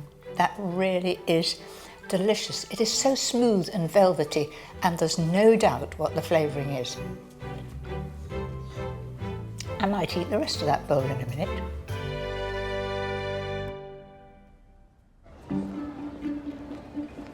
Farmers' markets, like this one in Guildford, are relatively new. Many of them were started up to help farmers after the foot and mouth outbreak in the late 1990s. And now there are around 1,000 of them all over the country. That's the sharp one, going down to sweeter. I've got a few things on my list today. First stop is the fruit and veg stall of a local farm. Good morning. Good morning. What an amazing selection of apples. Thank you. Are they all locally grown? They're all grown on our farm in Kent. Yes, we grow just over 200 varieties now. So lots of variation. I like a fairly hard, sweet apple with a very, very crisp. What do you suggest? Okay, well this is a little tart at the moment. This is a Pitmarston pineapple. So in a warm atmosphere you get that lovely scent of pineapples. Really? It's quite an old variety from the 1700s. When it gets a little riper you might get a bit more sweetness. Is that a bit sharp at the moment? No, I think it's lovely. Of course, it's not just fruit and vegetable farmers here.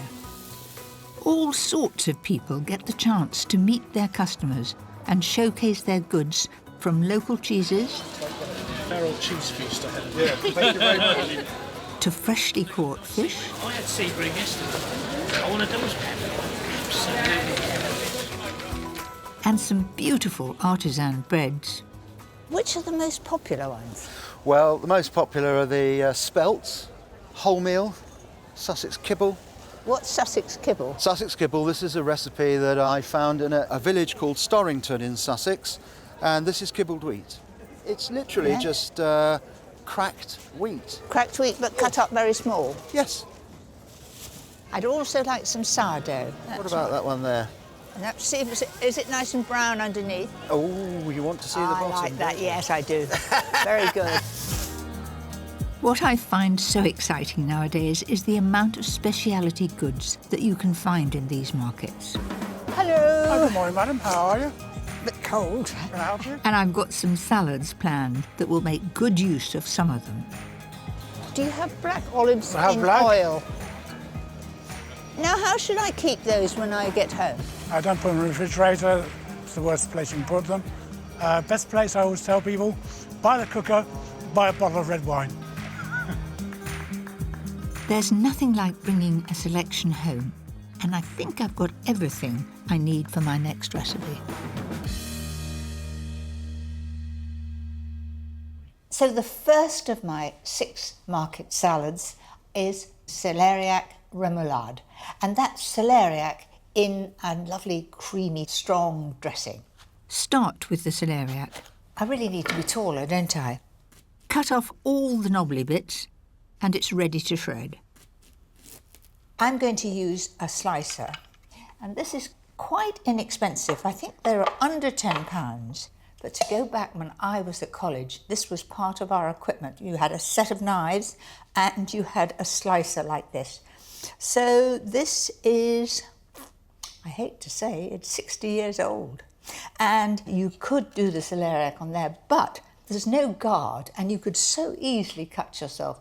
I'll just keep that to admire and keep it as part of my history.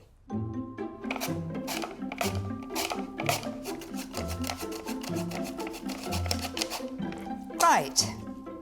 To stop it from discolouring, coat it in a little lemon juice and a little water. And now for a lovely creamy piquant dressing. I'm using 6 tablespoons of light mayonnaise, a tablespoon of Dijon mustard, the juice of half a lemon, a dash of sugar and some seasoning. When it's mixed, drain off the celeriac, then bring it all together. And there we have our first salad, celeriac remoulade.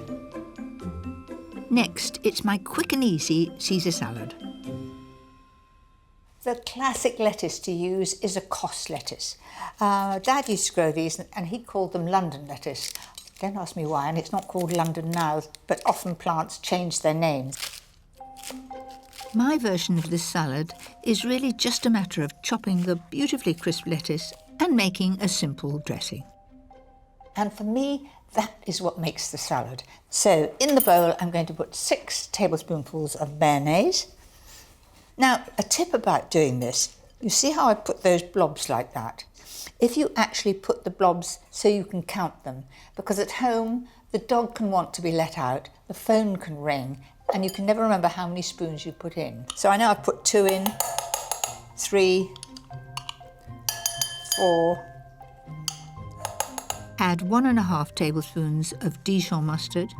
I'm then going to have a dash of Worcester sauce. That just gives it a little pep up.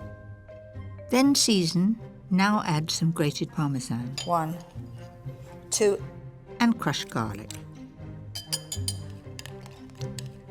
If the mixture is a bit thick, just add a little water to thin it out. So that's looking good. I'll just toss it, make sure that it's really well coated.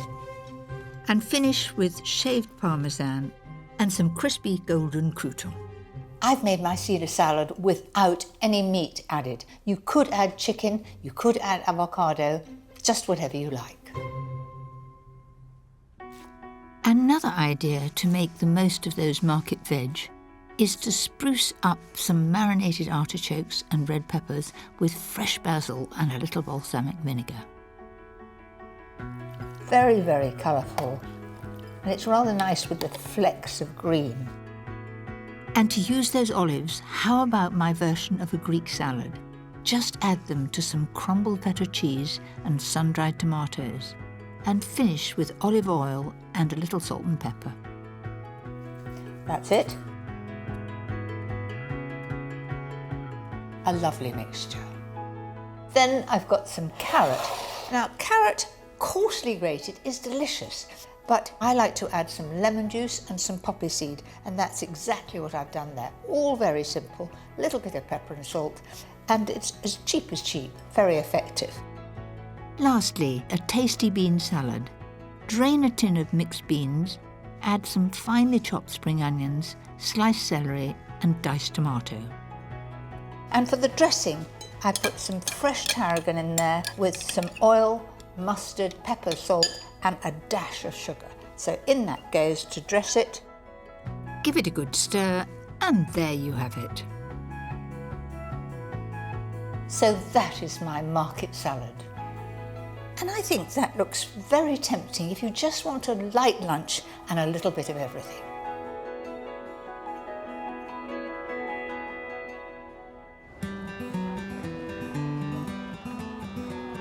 If I'm not in a hurry, I always like to have a chat with the farmers and find out a bit more about them. I'm the wife and that is a farmer, so... Georgina and John Emerson have been bringing their meat and poultry here since the market started almost 15 years ago. And what do you sell most of? Oh, we sell a lot of sausages, as you can see this morning. People had sausages during the week. You've got all sorts of varieties We here. do about 25 different flavours, so we bring a selection each time we're at a market. Which is the most popular? Probably the plain out of all the flavours we do, but we do all kinds of different flavours with caramelised onion. We've got black pudding where we use a black pudding from Scotland. Oh, and here at the end, pork and leek, my favourite. Lovely, thank you. One of my favourite ways of using sausages is in my next recipe, roasted sausage supper. This is a true favourite of mine. It's a great family dish. Start with the vegetables. I'm using 500 grams of new potatoes, just chopped in half. 2 large onions sliced into wedges.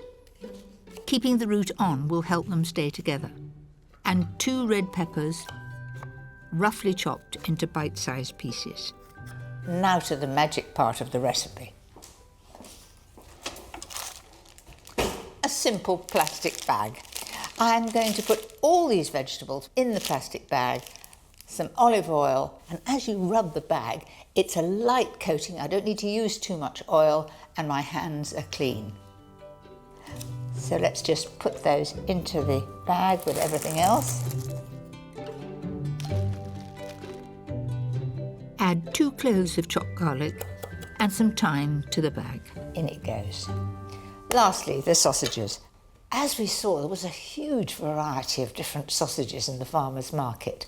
I still like pork sausages best, but I do like trying all the different flavours. These are herb and leek. Prick the sausages. I'm using 12 in this recipe. That's it. Add them to the bag.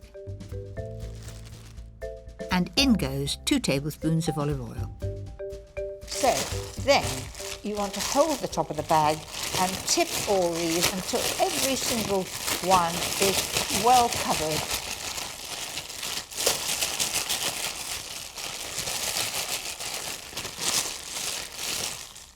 I think that's a good job done. You'll need your biggest roasting tin for this. Just tip everything in. You want one even layer with the sausages on top so they cook through.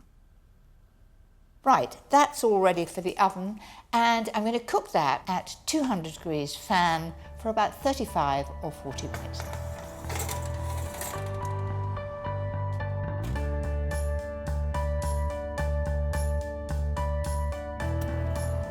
When the sausages are brown, turn them over. And for a bit of extra flavour, add 200 ml of white wine. Continue to cook at the same temperature for another 20 minutes. So, I'm off to lay the table sun ready for supper.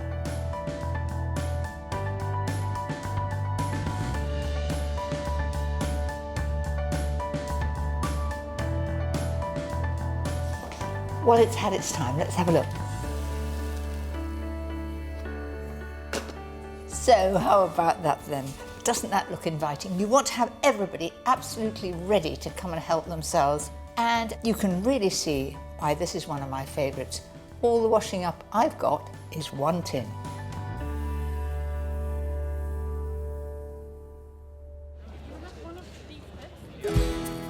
Of course, the market is full of ideas for sweet things too, and I always keep my eyes peeled for the ingredients for one of my favourite tried and tested puds. Do you know, I get more letters, emails and questions about how to get success with a meringue than anything else, and I have a foolproof way that will give you success every time, so your problems will be over. So first of all, I'm going to separate the eggs. I've got 3 eggs here, and they're nice and fresh. The secret is to whisk on full speed, whether you're using a big mixer like this, or a handheld one, or even, I had one when I was first married, one that you just went like this like mad. The main thing is you've got to get as much air into the egg white as you can. So full speed ahead now. When the egg whites start to look like cloud, add 175 grams of caster sugar, a spoonful at a time. Keep your mixer on full speed until the meringue is stiff.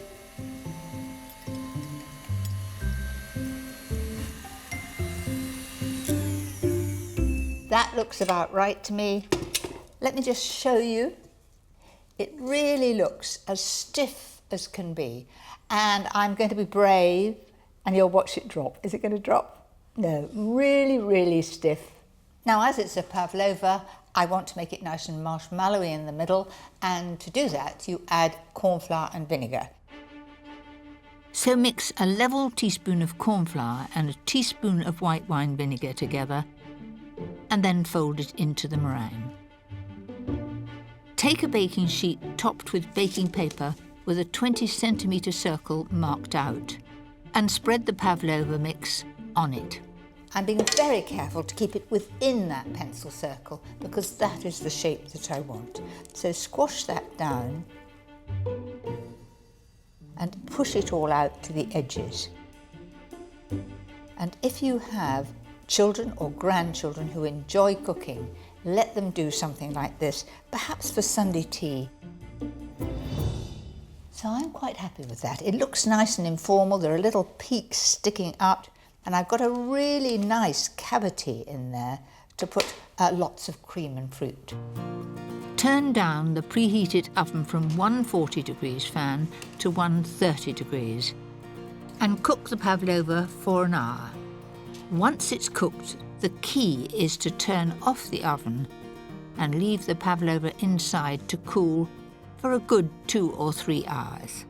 So now to make the filling. I've got 225 grams of beautiful black currants, which I've taken off the stalks, and the same of red currants, and then I've got some blackberries as well. Those are huge blackberries. Add 175 grams of caster sugar. So on with the heat. And stir gently until all the sugar has melted. Then turn off the heat and add the 175 grams of blueberries. And leave it to cool completely before adding the raspberries. And then to make it really special, a little bit of cassis. About 2 or 3 tablespoons. 1, 2, oh definitely 3. Once the pavlova has cooled, it's time to bring the showstopper pud together. Well, that's just as I wanted it to be. That very, very pale, sort of creamy colour. And it is beautifully crisp. I've got some whipped cream here.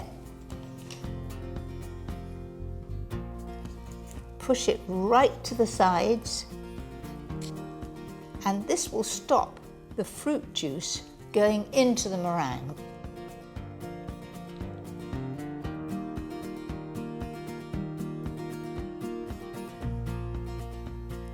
That looks pretty good, doesn't it? Do you know, I've been making this for years and I still get excited. It really is magical. And it is the most perfect thing to serve at any celebration.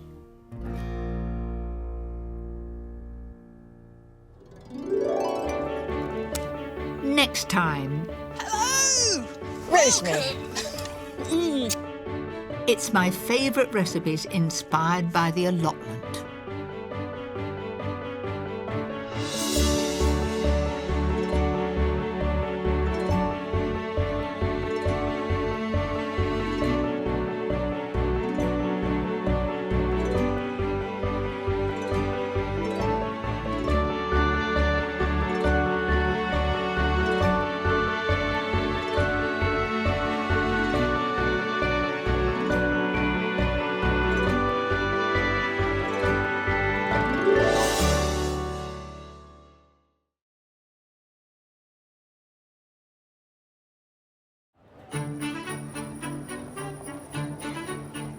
I just love Christmas. It's my favourite time of year. It's a good excuse to get the whole family together and indulge ourselves. But no matter how many times you've cooked for it, it can seem a little bit daunting. At the end of the day, it's all about wonderful Christmas food, and I'm going to make it as easy as I can for you. Christmas doesn't get better than that. You notice I take the drink first.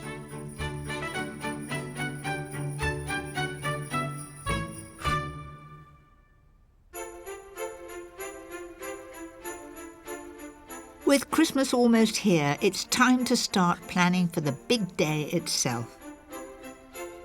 Tonight, I'll be making my essential classics so you can have a stress-free Christmas day.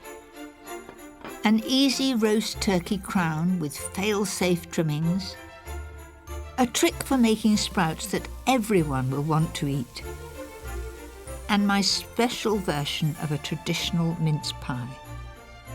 But to start with, here's the perfect way to begin your Christmas Day festivities. There's nothing more Christmassy than the smell of mulled wine. It really does warm you up and give you cheer. Right, how to do it. Take 3 lemons, I take the skin off using a potato peeler. Don't press too hard because if you do, you'll get the white pith. Squeeze the lemons and peel and juice 1 orange. Then put all the citrus juice and peel in a large pan. It's just the zest that gives a really good flavour. Then a couple of sticks of cinnamon. Nobody likes to come across a clove, so if I pop it in here, it's a good tip, about 8 or 10. In this way, you get the flavour of the cloves and they're not floating about everywhere. Now for the red wine, which doesn't need to be expensive. I'm using a couple of bottles of delicious Rioja. The whole look of the pan is Christmassy, the red and this lovely spicy smell coming up. And as soon as I warm it, it'll be even better. Pour in 2 pints of water and simmer for 1 to 2 hours. And that's it. Mind you, I shall put a little bit of brandy. It gives it a bit of a perk. While the wine simmers, I can make my special canapé. The perfect thing to welcome the family.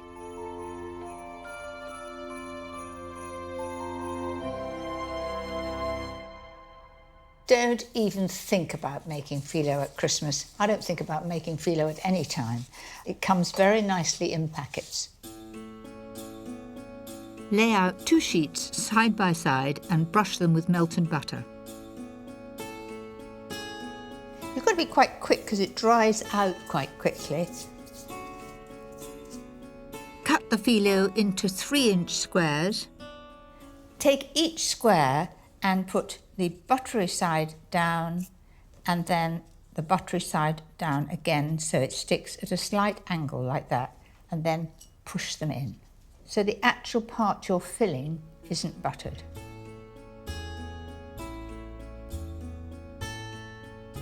Bake the phyllo cases at 180 fan for 5 to 10 minutes until crisp. Just keep an eye on them. Want to be a beautiful straw colour. Now, on with the beef. I like to use beef tail fillet, which is delicious but not too pricey. Mix the beef with half a tablespoon of honey. It's a great way to make it caramelise more quickly in the hot pan. And immediately spread them out. And I'm going to turn those over. As soon as one side is brown, let me have a peek. That's it, it is already. And it looks so appetising when it's this wonderful caramelised colour. Now that is quite enough cooking. I want it pink in the middle, so I'm going to take them straight out now. That's it. While the phyllo cases cool, finish the mulled wine by adding 150 grams of caster sugar. The smell is absolutely wonderful. Oh, wait a minute. I was going to add a little bit of brandy. It just makes all the difference.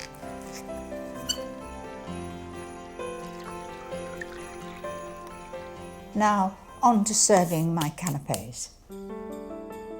Fill the cases with a little creamed horseradish and top with the luxurious fillet steak. A little bit of parsley on the top. I think that looks really tempting, and I very much doubt if anybody would say no.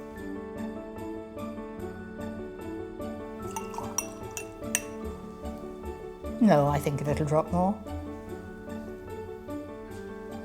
A glass in my left hand, this beef canapé in my right. Christmas doesn't get better than that.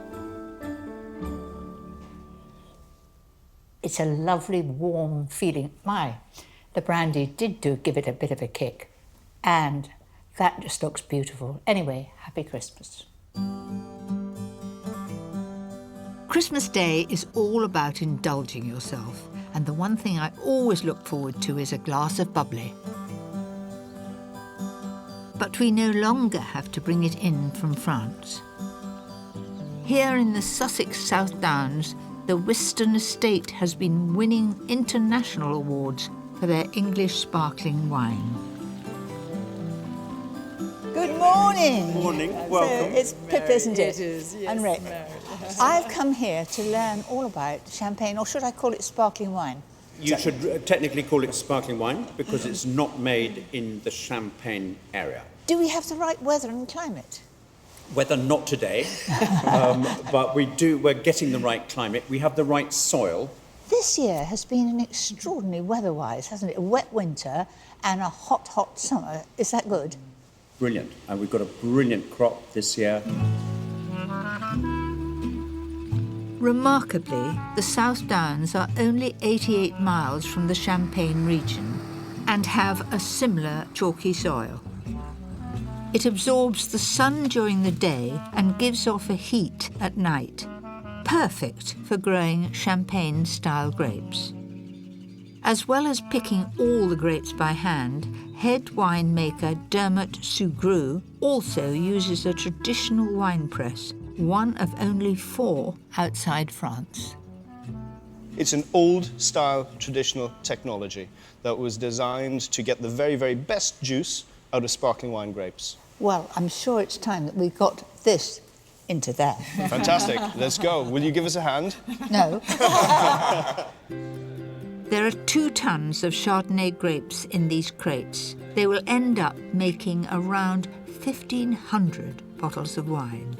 Okay, Mary, we're ready to go. Let's do the first press of 2014. On your marks, get set, go. Fantastic.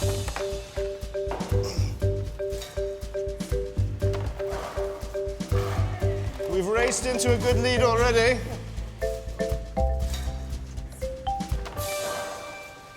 Oh, what a wonderful sight. I've never seen so many grapes all together.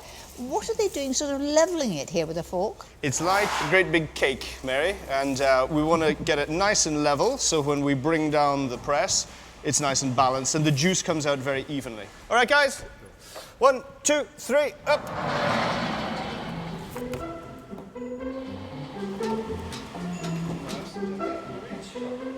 Look, it's coming. Do you know, it's clear like a mountain stream.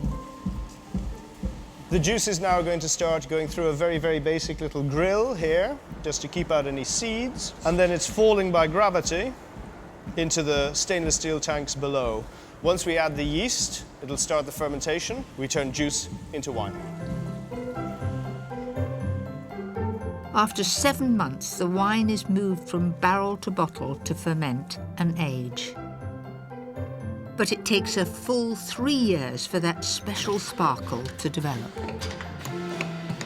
The proof of the pudding is, in this case, definitely in the drinking. There's 4 bottles here. Which one should we try first? Okay, well, I'm going to choose, considering it's Christmas, our rosé. Rosé sparkling wine is a wonderfully versatile drink because it's perfect for drinking without food or with food. You don't want it to pop. Give it a little wiggle, and now soon we'll hear some gas leak out. See? There's enough talk. How about tasting? Absolutely. As you can see, it's got a very, very beautiful, delicate pink colour.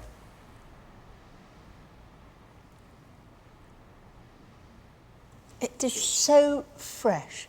It's very light. You know, it looks special. When all the family are there and everyone's glowing, perfect for Christmas. Happy Christmas. Happy Christmas, everyone. For me, the secret to a stress-free Christmas day is to prepare what you can in advance and give yourself an early start on the main event. If you do, I promise you the results will be spectacular. For many, the pressure is on when it comes to Christmas dinner, but I always think of it as a special Sunday lunch. Dead easy.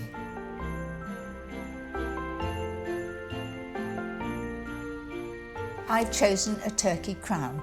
That's a turkey without its legs and wings. Christmas Day for us at home is one of the happiest days. We're so lucky having grandchildren. The first thing they do is get up and have their stockings, and that keeps them quiet for a long time, playing with the toys. I like to do as much as possible ahead of time. It's all a matter of planning because I want to be with the family on Christmas morning. First, mix the fresh thyme with 50 grams of soft butter and season well. Now loosen up the skin so you end up with a big pocket. So push your nails up and you'll be amazed it comes away quite easily. And don't put your finger through it. Loosen it all the way along. Spread the thyme butter carefully over the whole breast and place 8 slices of orange in 2 neat rows for a simply delicious different flavour. This will baste itself, but any butter that comes out and any juice that comes out, I will baste it during cooking, just to make it extra moist. Now you can do this the night before, put it into the fridge, and then the next day take it out to room temperature before cooking it. Don't forget to brush the turkey with oil, then roast at 180 fan for about 1.5 to 2 hours. Just keep an eye on it and baste from time to time. Whilst the bird roasts, it's time to make those very important trimmings. In our house, Christmas dinner isn't complete without a good stuffing. I use my mother's recipe. It is a well-seasoned sausage meat, essential to use fresh herbs. Fry an onion till soft and mix with 700 grams of pork sausage meat, 150 grams of fresh white breadcrumbs, the rind and juice of a lemon, and chopped sage and parsley. Christmas dinner is the favourite meal of the year, and we have all sorts of games. Old-fashioned, but yes, great fun. I'm always in the winning team, of course. Nothing like your hands to get in there, so work that together. No, I haven't forgotten to put the egg in. It doesn't have any egg. Because it's got sausage meat, the sausage meat helps it to cling together. So that looks pretty well mixed to me. This is the best way to divide it into 16 portions.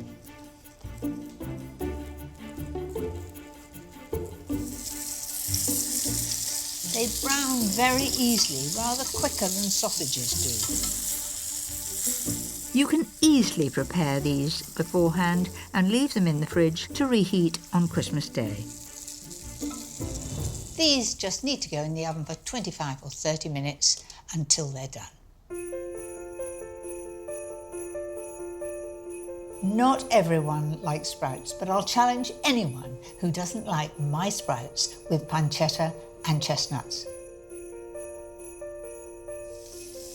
Begin by frying 200 grams of chopped smoky pancetta. It's important to divide this so that it all becomes crispy. Once crisp, drain and use the fat to cook a diced onion and some chestnuts. Return the pancetta to the pan. So in go the sprouts. I've already cooked the sprouts, but only for about 3 minutes. I think sprouts have got a bad reputation because most people overcook them, cut it down the middle, and it cooks in half the time. They look pretty good, don't they? Can't resist.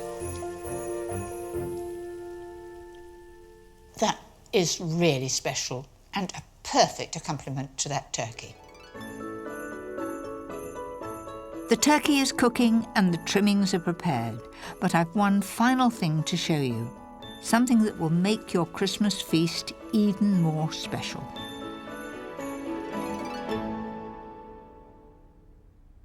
I don't think that the Christmas dinner is complete without cranberry sauce, and mine is fresh cranberry sauce, no cooking.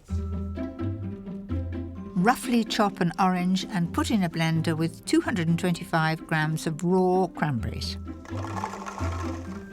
They're not about all year round, but they're very plentiful in December. To sweeten, add 150 grams of sugar and a teaspoonful of mixed spice. In that goes. Next, fresh nutmeg. A nutmeg like that will keep for 5 years. If it's ground, it will only keep for a year. So, a good grating of that going in. I can remember coming back from Malaysia, having picked these, bringing it back and thinking the children would be interested. They weren't in the slightest bit interested. And they said, "What else have you brought, Mum?"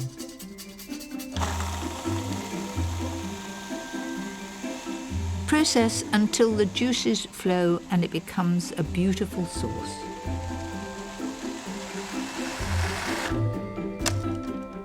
That looks perfect.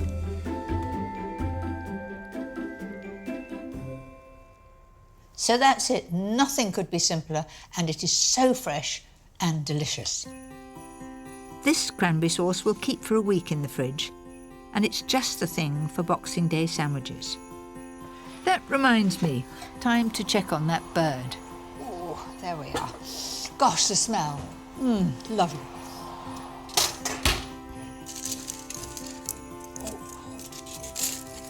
Oh, that went in like butter. And the juices that flow should be clear. Oh, yes, they are. Absolutely.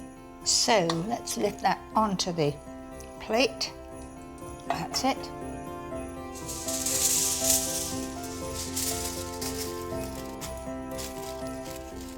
Leave the turkey to rest for half an hour and it will hold its heat well because it's solid meat. While it rests, I'm going to make a rich gravy.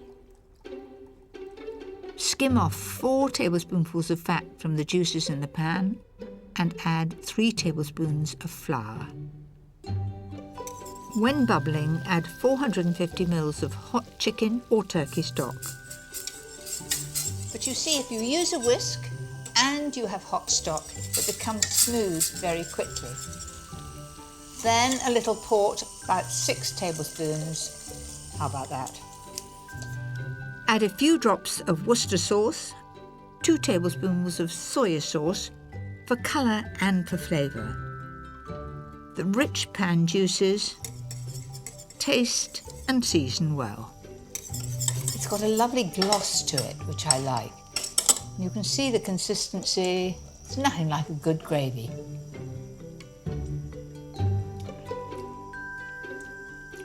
I like the bit of port in that. I'm going to add nothing else. It's just right.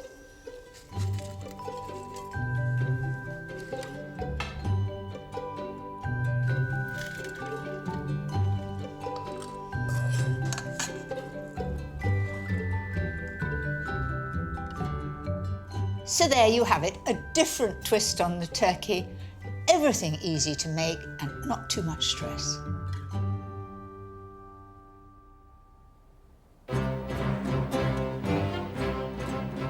We all have our very own special Christmas Day traditions.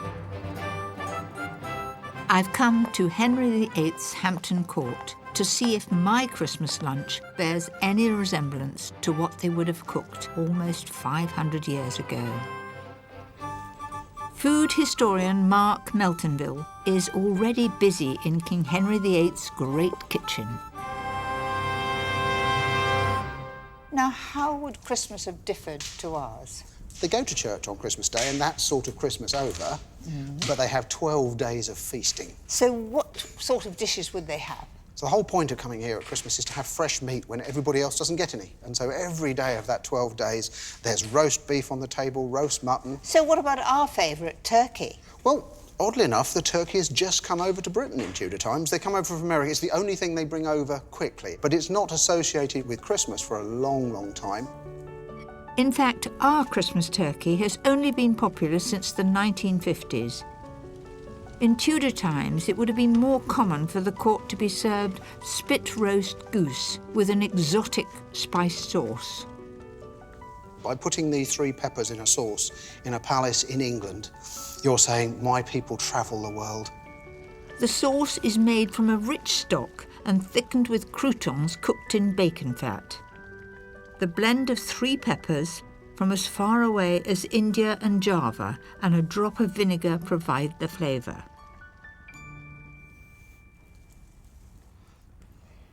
It's not fiery at all. It's very good. And it's not as simple. Do you know, that would go with our turkey, let alone the goose. It's not too vinegary. You've obviously had very good concentrated stock. It is delicious. But roast goose was only for the rich. It used up expensive fuel and required a spit boy to turn it for hours. Ordinary folk would have had boiled meat. Well, that's a nice crispy sound to the skin. But it is cooking me quite considerably. That looks lovely. Right. I'm now roasted for Christmas too.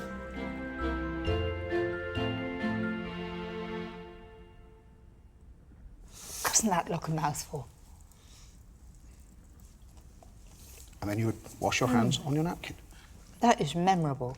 The skin is so crisp, and yet the breast is so moist. It is quite amazing. And the sharpness of that sauce, the little bit of vinegar you added to it... Just cuts through the fat. It's delicious. The closest thing the Tudor court had to pudding was frumenty, a grain-based porridge softened in beef stock and sweetened with fruits. The little twist that makes it a bit like a Christmas pudding is you're instructed to put your dried fruits in there. So you end up with a sort of sweet, savoury, puddingy thing long before they've invented pudding. You'd have it in the palace, but would other people at home have this? This is the one that seems to cross all boundaries. Amongst ordinary people, you take a bowl of this to your friends at Christmas time. Are you going to be the cook and taste it from the pan?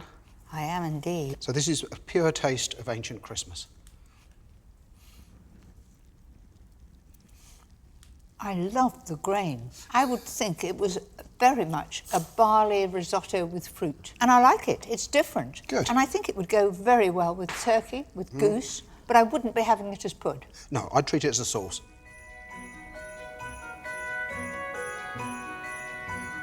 The Tudors' frumenty was the beginning of our traditional plum pudding. And for me, Christmas isn't complete without one final special treat. Mince pies are traditional at Christmas, but if you want to stand out from a crowd, try this recipe.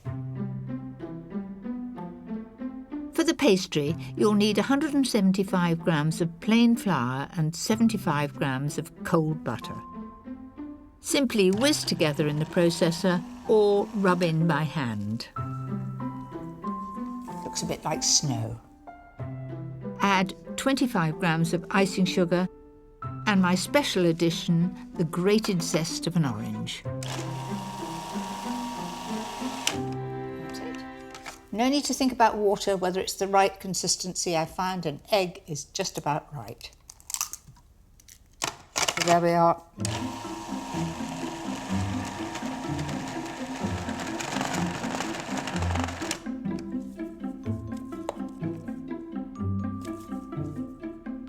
There really is no need to be scared of making pastry. This sweet pastry is foolproof. It works every time as long as you've measured carefully. Into the fridge until it's firmed up a bit.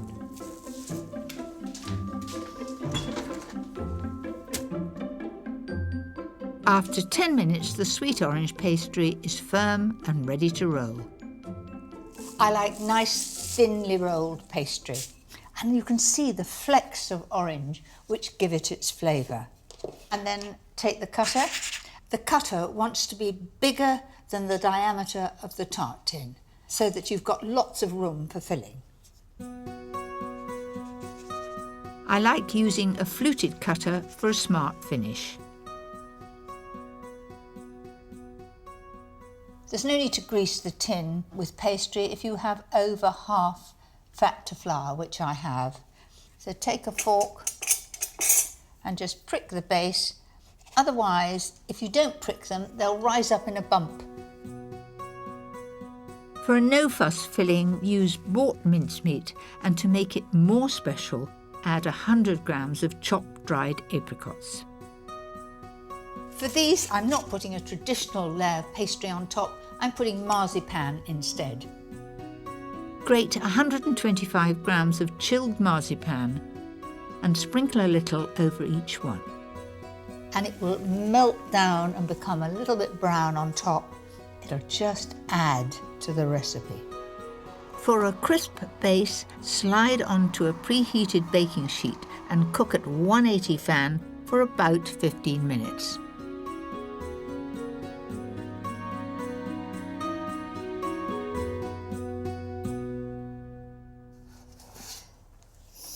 Oh, that's a bit of all right. They just look different and most tempting.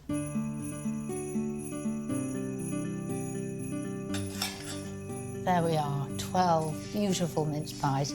And you want to see underneath, lovely and crisp right through. And then it's Christmas, a dusting of icing sugar. There are times when I burn the corner of a cake. Yes, believe it or not, a little dusting will cover up things. Just needs a bunch of holly and it's Christmas.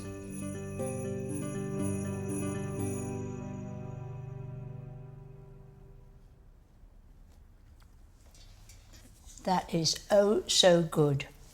A thin layer of pastry underneath, masses of mincemeat, sprinkling of grated marzipan, and a dusting of icing sugar. Sheer perfection. And there you have it. There we are. You've got the carving knife. A wonderful Christmas feast without the stress.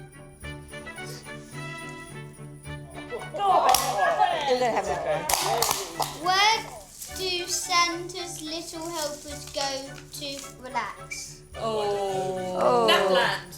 No. To a stable. No. Where do they go? The elf spa. Oh, I like it. Elf spa. What do you like best? The turkey.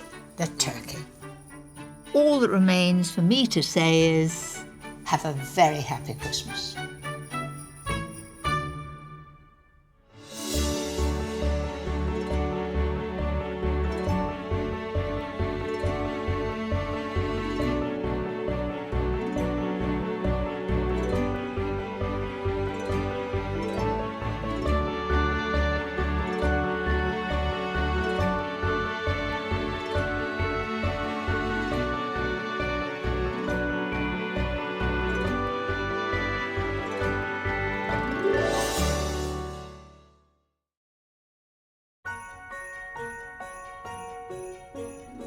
Mince pies are traditional at Christmas, but if you want to stand out from a crowd, try this recipe.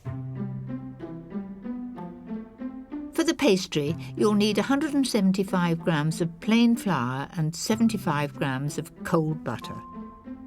Simply whisk together in the processor or rub in by hand. Looks a bit like snow.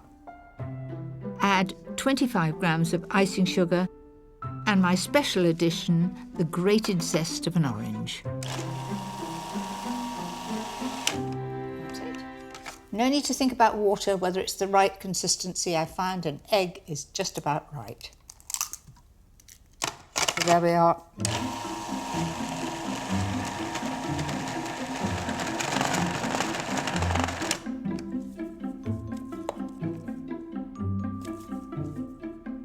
There really is no need to be scared of making pastry.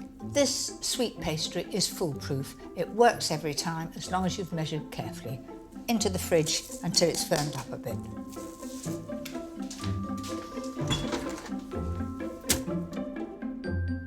After 10 minutes, the sweet orange pastry is firm and ready to roll.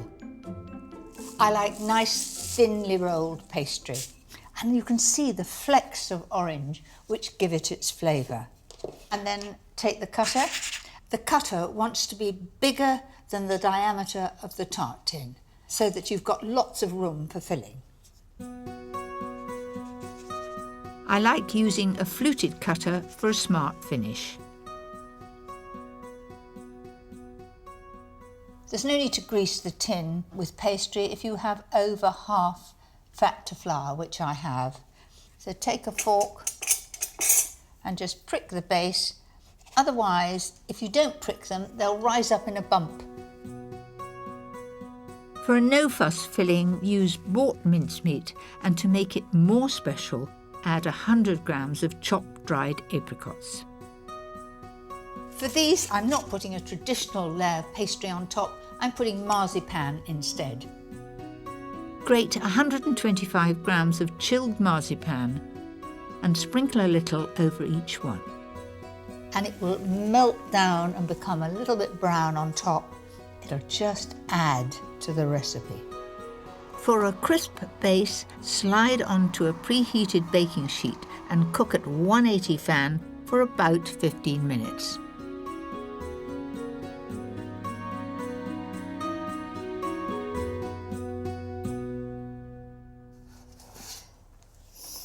Oh, that's a bit of all right.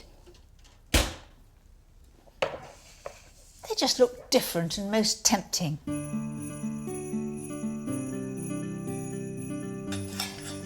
There we are, 12 beautiful mince pies. And you want to see underneath, lovely and crisp right through. And then it's Christmas, a dusting of icing sugar.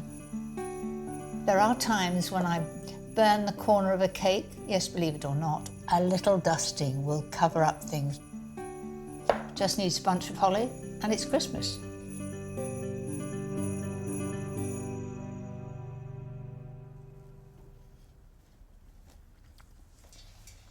That is oh so good. A thin layer of pastry underneath, masses of mincemeat, sprinkling of grated marzipan and a dusting of icing sugar. Sheer perfection.